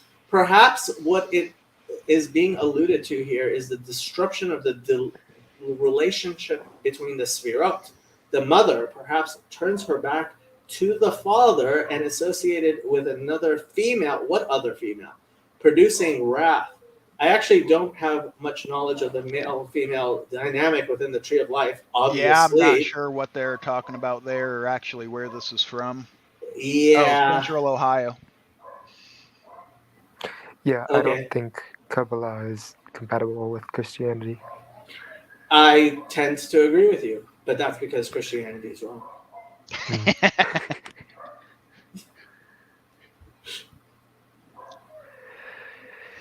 See, but with that philosophy, I can go to the Jews and they can just think of me as a dirty Christian. I can go to the Christians and they can just think of me as a dirty Jew. You could do that. Is it kosher to Google religious questions? Of course it's kosher to Google religious questions. The question is, which answers? If you're getting your answers from Wikipedia, probably a bad idea. Although I have to say, MeOdea is pretty good on Stack Exchange. I found a lot of very detailed answers there. All right, my dog's going crazy. I should probably head off. It is after midnight. You should turn into a pumpkin and go to sleep. Yeah, I'm a college student though. You know, it's early for me. All right. I'll College see y'all. student celebrating finishing a paper. Yep. All right. The night is young. And so are we, gentlemen. Uh-huh. Except I'm Yeah. not so young anymore. Yeah, it's 3:20 here. I should probably bounce also. But Mhm. thank you for letting me come Yeah. on and chat. Good talking to you. It was nice speaking with you. Night, guys. Good night. So it's all you, Charlie. Uh-oh. What are we going to talk about? I don't know. I have nothing to talk about. What are your feelings about the Israeli protests? I don't know much about it, but it doesn't sound fun. What are your feelings about the new international version? That's just a running joke. I don't really care. It doesn't bother me that much. I don't know nearly enough to actually care about that. Well, how far along are you in your semester? I have like 5 weeks left or so. 5 weeks. That's forever. Well, Andrew said he was having like finals already, and that just seems absurd to me. I can't. Yeah, he just finished his final. Does he start in July? Like it's March. They're on the quarter system. Oh, okay. Gotcha. Yeah, I think UCLA's on the quarter system. I'm pretty sure. That sounds right. Yeah, I have 7 weeks left of my 6 weeks now of my quarter, and then I can apply to transfer to this other school. Gotcha. And then to be rich and famous.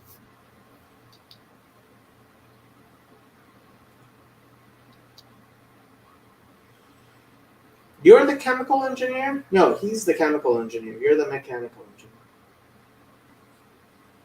No. What are you? Oh, honestly, I don't remember Nahawan. I'm sorry. No, I'm I an want to know some of the pickup lines Charlie's GPT came up with. I mean, it keeps my history on it, right? Don't know. You could ask the same question over again. It remembers. It remembers you from your previous. I had to- visits. I had to like prod it a little bit to give me some bad ones. So let's see if there are any. Your session's expired. Oh boy.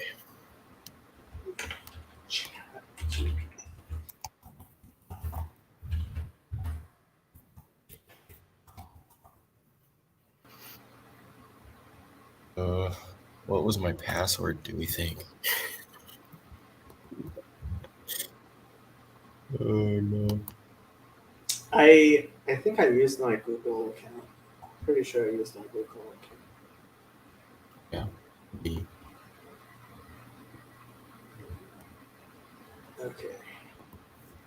So chat Google. GP. This one.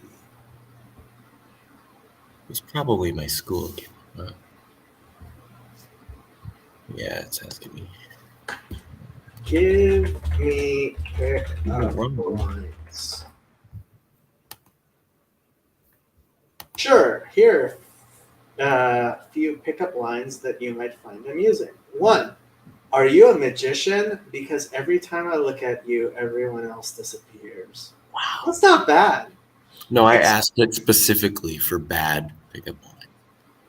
Excuse me, but I think you dropped something. My jaw. I must be a snowflake because I've fallen for you. Is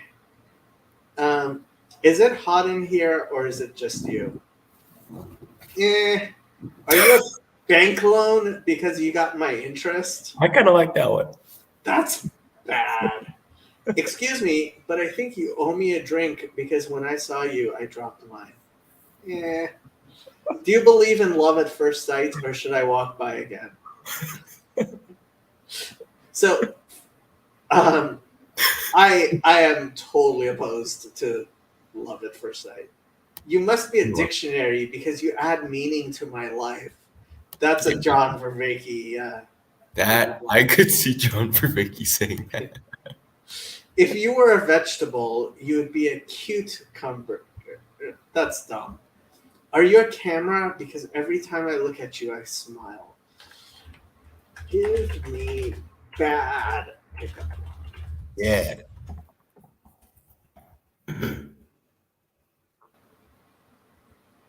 We're doing the All real. right. Here are some bad pickup lines that might make you cringe. Whoa.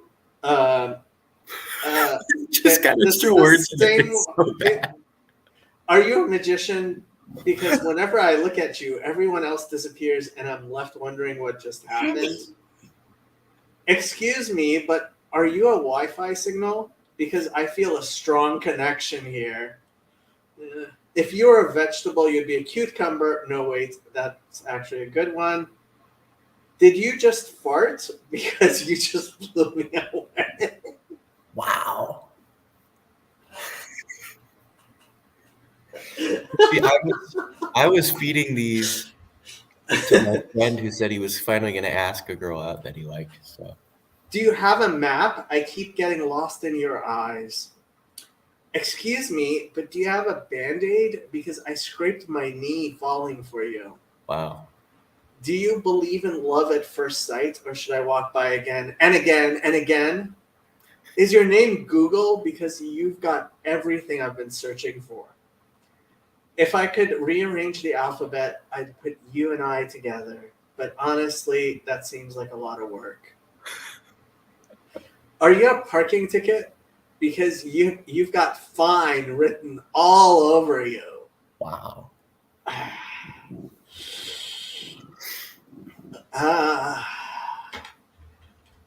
Worst pickup lines. Oh, no. All right, here are some worst pickup lines that might make you cringe even more. Number 2. Excuse me, are you a bank loan? That we already had. Are you a beaver? Because damn, you're fine. That's not so bad. If you were a booger, I'd pick you first. That's a classic. Excuse me, but do you have a map? I need to find my way into your heart. Yeah. Do you have a band-aid? Because I just scraped my knee falling for you from a really high place, like the top of a skyscraper or something. Are you a camera? Because every time I look at you, I smile because I'm thinking of how ridiculous this pickup line is. That's actually kind of cute. Are you a magician? Because whenever, we already had this. And that's probably because they're running away from me. Go away. Excuse me, but do you have a sunburn or are you always this hot? And not in the attractive way, like the heat stroke kind of way. If I were a watermelon, would you spit or swallow my seeds? Oh. Okay, maybe that one's just plain inappropriate. Yeah, it is. Yeah, and that last one's a... Okay, this has lost its fun to me. Okay, this might be dangerous, but what happens when you ask it for Christian-themed pickup lines? Okay, let's see. Suddenly Jacob's excited again. Typical. Pickup lines. If I look up Jewish lines, they won't give it to me, probably. Oh, actually, that's interesting. Excuse me, but are you a prayer warrior? Because I feel a spiritual connection here. Did I move this off screen? No, it's still there. Okay. I must be a disciple because I've been following you for a while now. That's just scary. Are you a Sunday morning service? Because I can't wait to be with you all week. If I were Joseph, would you be my Mary? Because I'd travel any distance to be with you. Obviously, this isn't a Catholic line. Excuse me, but do you have a Bible? Because I think we're meant to be Proverbs 31 together. Oh, what is it? I'm guessing that's Eshet Chayil. I don't know what that means, Jacob. Why don't you know what that means? Proverbs 31. It's the words of King Lemuel, the woman who fears the Lord. That one. Yeah. Eshet Chayil starts at verse 10. It's close enough. I have it memorized if you want me to sing it to you. That's all right. Eshet Chayil miyimtza berachot mipni nimichra batach ba lebala I'm looking up Jewish pickup lines. v'shalom There it is. yisar. It's telling me it can't give me Jewish pickup lines. Really? Yes, I'm dead serious. Jewish pickup lines. Jewish pickup lines. Maybe it'll say something different, but mine says, I'm sorry. Oh, Sure, here are some Jewish pickup lines that you might find amusing. That's Excuse me, but are you a menorah? Because you're lighting up my life. If you were a bagel, you'd be an everything bagel because you have everything I'm looking for. Are you a dreidel? Because you're spinning me around. If you were a matzo ball, I'd love to be in your soup. Excuse me, but do you have a mitzvah I can do for you? Because I'd love to help you out. Okay. If I had to choose between you and a lifetime supply of challah bread, I'd choose you every time. Do you have the plus thing? What do you mean? No. Mine won't give me any pickup lines. It won't give me any. Yeah. Are you a kosher wine? Because you're making me feel warm and fuzzy inside. What does that have to do with being kosher? Excuse me, but do you know the Hebrew word for love? Yes, I do. Because I'm feeling it right now. If I were Abraham, would you be my Sarah? Because I'd travel the desert for you. Are you a rabbi? Because I'd love for you to teach me more about you. Those were not very Jewish. No, disappointing. Give me pickup lines in Yeshivish. Still going.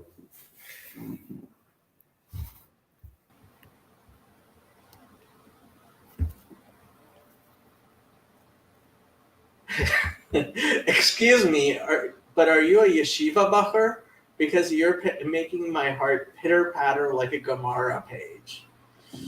If I were a shofar, would you blow me away because I'm sounding off for you? I know what that is. Are you a stender because I can't stop learning from you? Excuse me, but do you have a chavrusa? Because I'd love to study with you all night. That is cute. If I were a Torah scroll, would you be my yad? Because I need you to guide me. See, these are actually not so bad. Are you a shul? Because I want to daven with you all day. Siddur maybe. Not shul. Excuse me, but do you know the bracha for love? Because I want to bless our relationship. If I were a sefer, would you be my shel rosh? What? Because I want you to be the head of our relationship. Okay, somebody doesn't understand what they're saying at all. Are you a chassidus? Because I want to live my life according. Excuse me, but are you a bubby? Because I feel warm and love just being near you. Okay, these were just bad. The last few made no sense. Okay, I'm done for now. Wow. It's like a car crash. I can't look away. I'm regretting this. I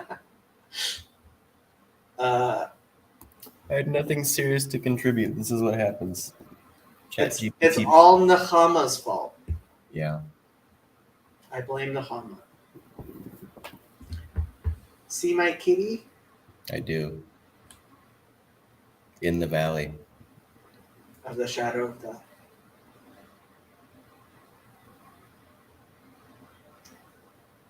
I think it makes perfect sense. It does. It's funny. I like it.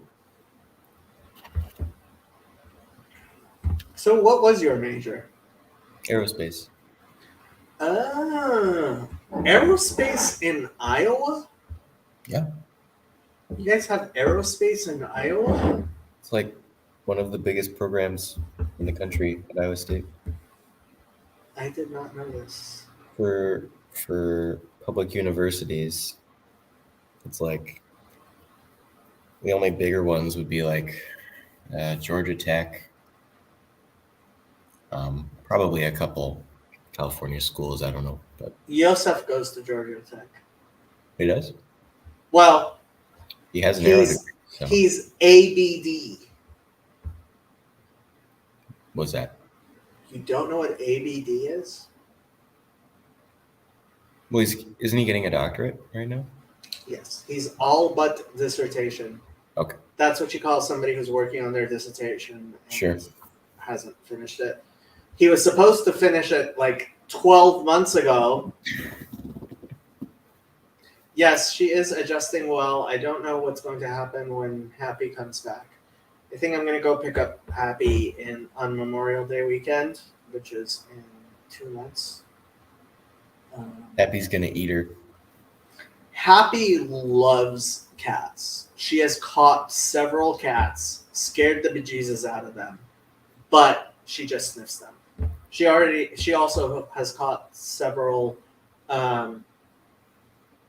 squirrels and a skunk. I was at a friend's house today, and they have a Great Pyrenees, and it's very large. So that was fun. Great Pyrenees are one of the best working dogs. Yeah, it's a farm, so Yeah, Great Pyrenees are one of the few purebred dogs that I am not opposed to purebred dogs. I think they have like 3 full-size ones, and then they breed. Oh, So yeah. Great Pyrenees they have double dew claws. okay, You didn't know that, did you? no, They have double dew claws. That's part of their breed standard is double dew claws. Do you know what a dew claw is? nope. It's a vestigial thumb. Okay, They have two of them? On both back legs. Okay. 2 thumbs. Even better than one, so I've heard. Actually, most dogs can't really use their thumbs. Happy uses her front thumbs, her front dew claws. Almost no dogs use their back dew claws. Happy's back dew claws, if she was still a puppy, I would get them removed. They're way too dangly. They're like not connected, like basically to anything. They're just dangling off her skin. That doesn't sound good. Oh, some people remove their dog's dew claws. Some people don't. The reason to get them removed is, especially if it's a very active dog, sometimes it'll get caught and rip off, and that's not good. Doesn't sound good. But yeah, it was a big dog. And blended in very nicely with the snow, because there's still snow here. Yeah. So Great Pyrenees have really thick coats. Yeah. This is part of the reason Happy really liked it when we were in Washington. And part of the reason I left her there was she really likes the snow, and it's really warm in Los Angeles. She usually doesn't like it when it's warm. So. Yeah. Well, it's been a little warmer, and then it just snowed yesterday for some reason. And now there's snow again. And it's going to snow again on Saturday, so. April snow. Why not? Global warming.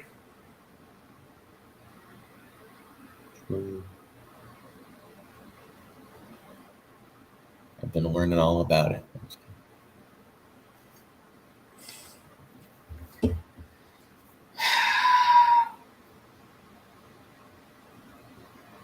There are 4 people watching. What are they watching for? Go home. Well, Nahama just woke up. It's like 10 a.m. Well, and go do something. yes, go do something, people. I think I'll keep the chat going for another 20 minutes unless somebody joins. Let's see if anybody wants to join.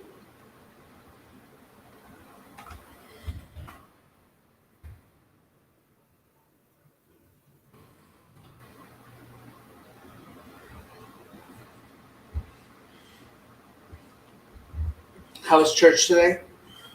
It was good. Haven't been for a little while, so. What did the pastor talk about?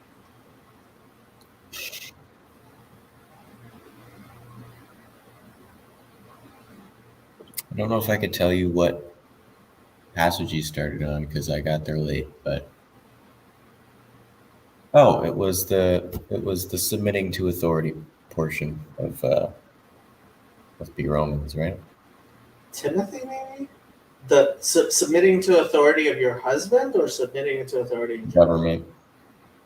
Oh, government authority. Let me find it. So he was being all political and stuff. Ooh, yeah. Let's see if ChatGPT knows which in Probably which not. passage of the Christian false Bible does it speak about the submitting to government? Romans authority? 13. Romans 13. In the New Testament book of Romans, chapter 13, verses 1 through 7, it speaks about submitting to government authority. Here is the passage. Which version does ChatGPT favor? That's what I was wondering, yeah. Probably the message or something.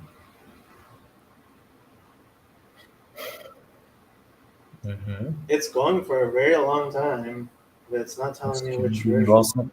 Oh, it's not gonna say. Ask it what version that is. Which translation I gotta know. the Bible is?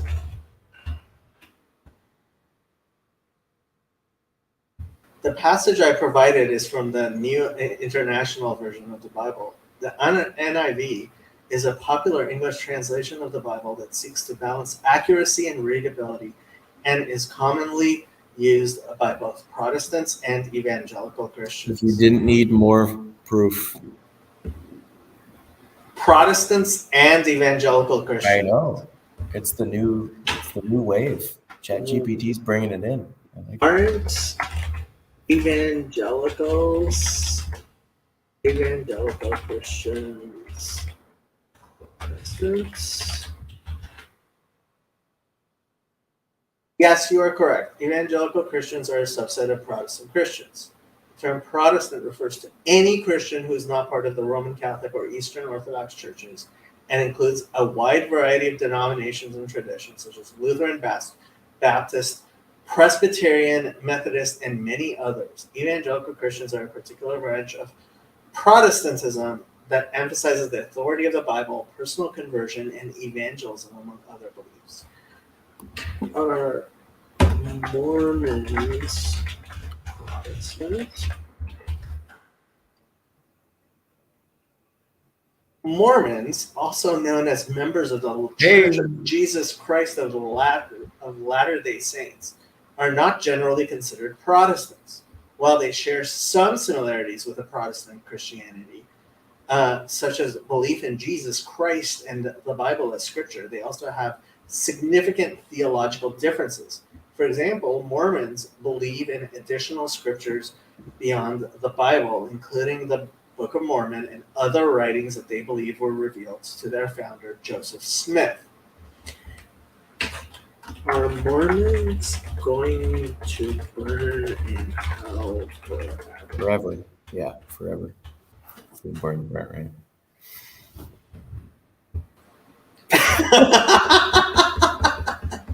That's an AI language model.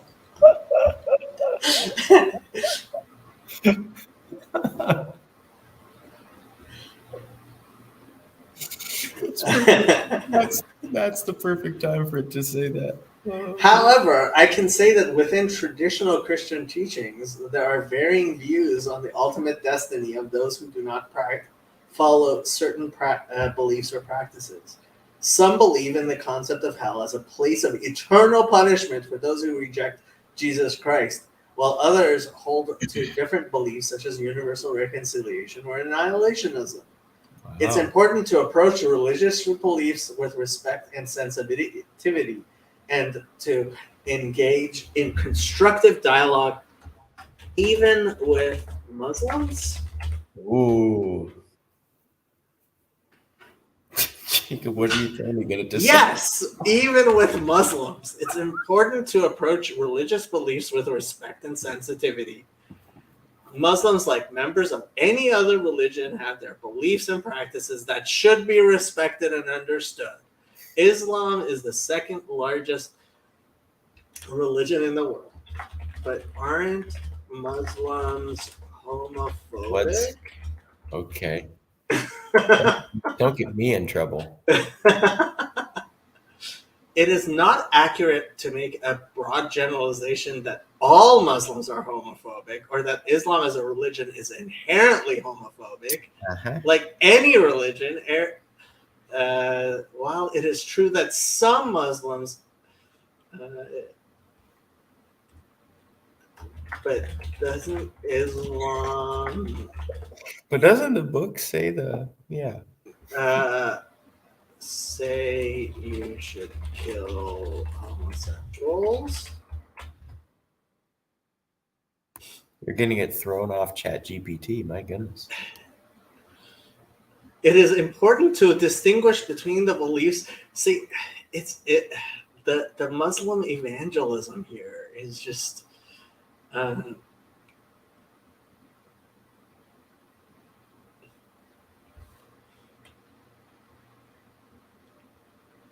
Oh, that's interesting. It says it's not accurate. It says what's not accurate. The top part, it says it's not an accurate interpretation. So it thinks there is an accurate one, right? Where do you see accurate? Just the top paragraph there. It is important to distinguish may claim to act in the name of Islam and the actual teachings of Islam as a religion. While some extremist groups or individuals may claim that this is not an accurate interpretation of Islamic teachings. Right. That doesn't say it's bad or mean. It just says it's wrong. Who has the most accurate interpretation of Islamic teachings? Let's see. As an AI language model, you just took a position on which interpretation is most. As an AI language, I might have to just throw that out in conversation if somebody calls me out on something and being stupid. As an AI language model, I cannot take a position. But Christians are homophobic, right?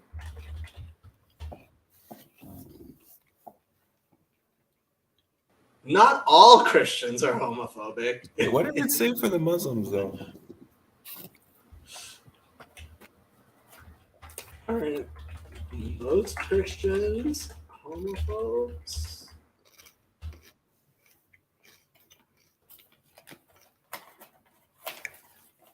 Can we get some survey data out of this bad boy, or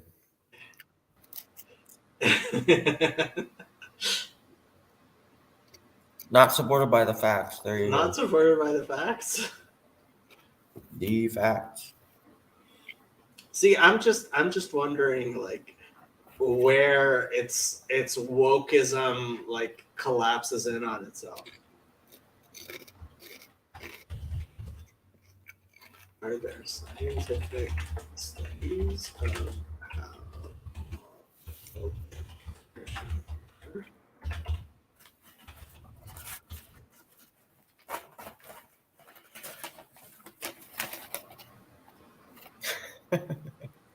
Eh? There you go. However, the attitudes are complex and multifaceted.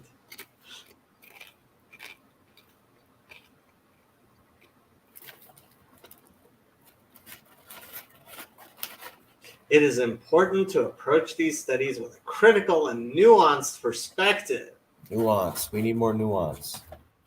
It isn't being homophobic bad. It's thinking.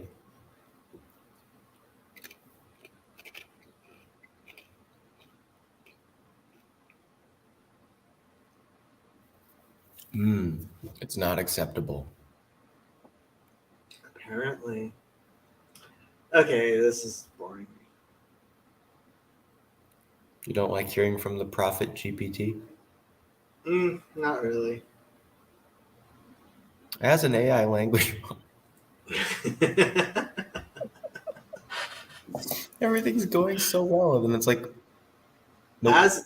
As an AI language model, as a Christian, Yeah, it's like the reset button for people.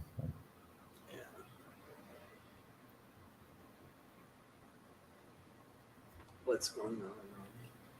Claire is active on Twitter right now. Uh-oh. Claire Caw. Yes, Claire Caw. You keep pretty close tabs on Claire, man. Not really. She spends way too much time. Like, she's on the internet more than 24/7. I do not believe she's an individual human being. I cannot believe she's one individual human being. Wow. I'm on Twitter now for the first time in a while. And like the top 4 things are Israel headlines.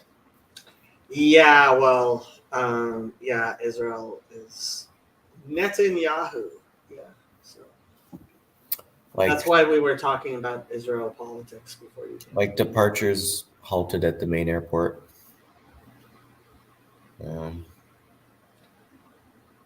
Really? I didn't Yep. see that. Is Ben Ben Gurion? Gurion, yeah. I usually refuse to call it by its name because I hate Okay. that man. I don't know. I I don't know the- anything about any of that. So he was the first prime minister of Okay. this secular state of Israel. sure. Tel Aviv is rising. Netanyahu is in deep trouble. Arr. Somebody better tell him.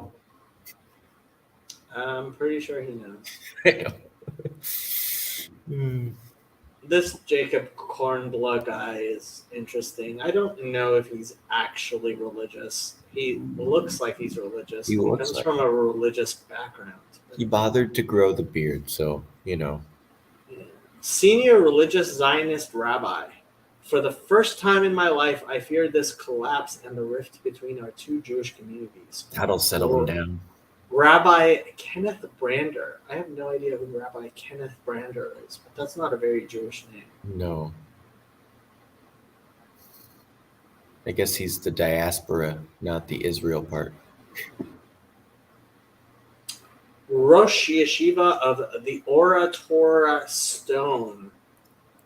International Modern Orthodox. Orthodox. Because I love Modern Orthodox. What do you have to say about that, Jacob? He went to Reitz. He's Modern Orthodox. Why are we paying attention to this?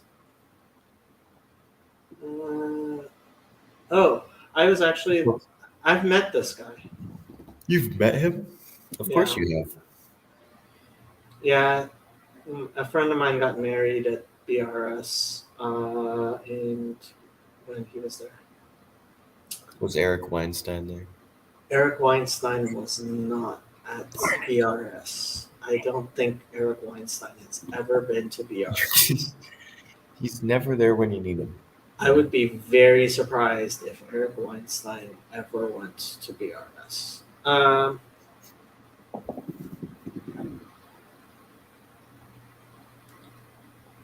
Why is the Jerusalem Post bothering?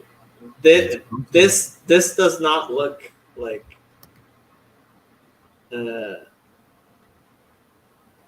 modern Orthodox. Yeah, they've got the whole shebang going on. World Mizrahi movement in Jerusalem hosted senior rabbis.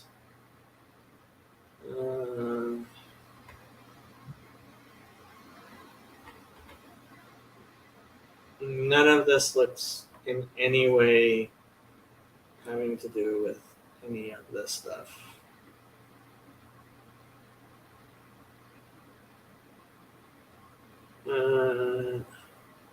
I was hoping that there were actual rabbis who were saying stuff, but apparently not. Just Hezi. Chezi's the only rabbi who's saying anything.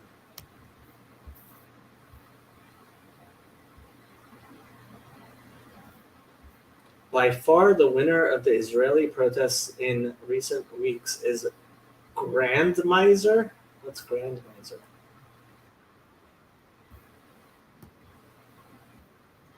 Why is everybody doom posting? My goodness. Grandmother, I guess he means. Even Grand Miser Shali. My Grand Miser is rolling in her grave. Grand Miser, the odds. I can't see your screen, but I'm glad you're having fun. Ratia. Oh, sorry. Why can't you see my screen anymore? I don't know. Oh, because that's weird. Let's try this again. Share. Okay. And then when I click on a picture, does it go away? No, it doesn't. So I don't know what happened. So it says, my grandmiser, meaning grandmother, I'm guessing, is rolling in her grave. And this one says, Okay. grandmothers for democracy.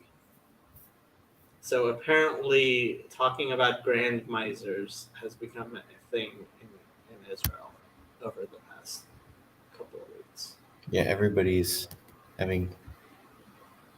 Everything is exploding. Oh no. You know it's bad when Brett Weinstein says brace for impact. Did he say that? Let's He see did. what Brett Weinstein- He's not really talking about Israel, though, I don't think. It's just Brett Weinstein. got a brace, you know? Brace for impact is now the only meaningful advice. Okay. Is that why he still lives right by where he got fired? He does not live there. He doesn't live in Anymore. Portland anymore? He may be in Portland, but he's definitely not on the campus of thing. And I think they're officially moving to Austin. His wife is starting the University of Texas? Austin. Yeah. I was going to say Texas is a joke. That's funny, though. Okay, well, happy for him. Why hookup culture does not work for both long-term relationships and civilization have been explored by Brett Weinstein, Heather Heine, and Jordan Peterson. Since people want something that works and hookup culture does not work, hookup culture is being rejected. Wow. Who could have told him? That's crazy. Vocal distance is actually halachically Jewish, and God have mercy on his soul, he converted to Christianity.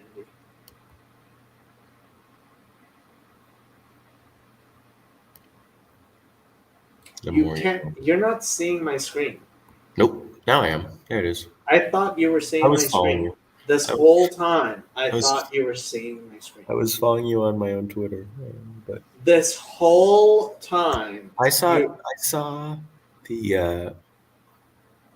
I mean, I saw that modern Orthodox guy. Then after that, it went away. But so I was showing you the Grand Misers. So apparently, yes, this I did guy, see the My land Grand Miser. Bruria. My land Grand Miser. so he said Grand Miser, and apparently people have started talking about Grand Misers. Like this Right. sign says, "My Grand Miser is rolling in her graves," That's and bad. this is Grand Misers for democracy. I like it. I'm a fan. You're I'll a join fan that. of Grand Misers? I'll join Grand Misers for Democracy. Why not? You're not a Grand Miser. I don't think many people are. The problem is there's no the sound in Hebrew. So Maybe that's why maybe it's a new Yiddish term or something that's just popular now.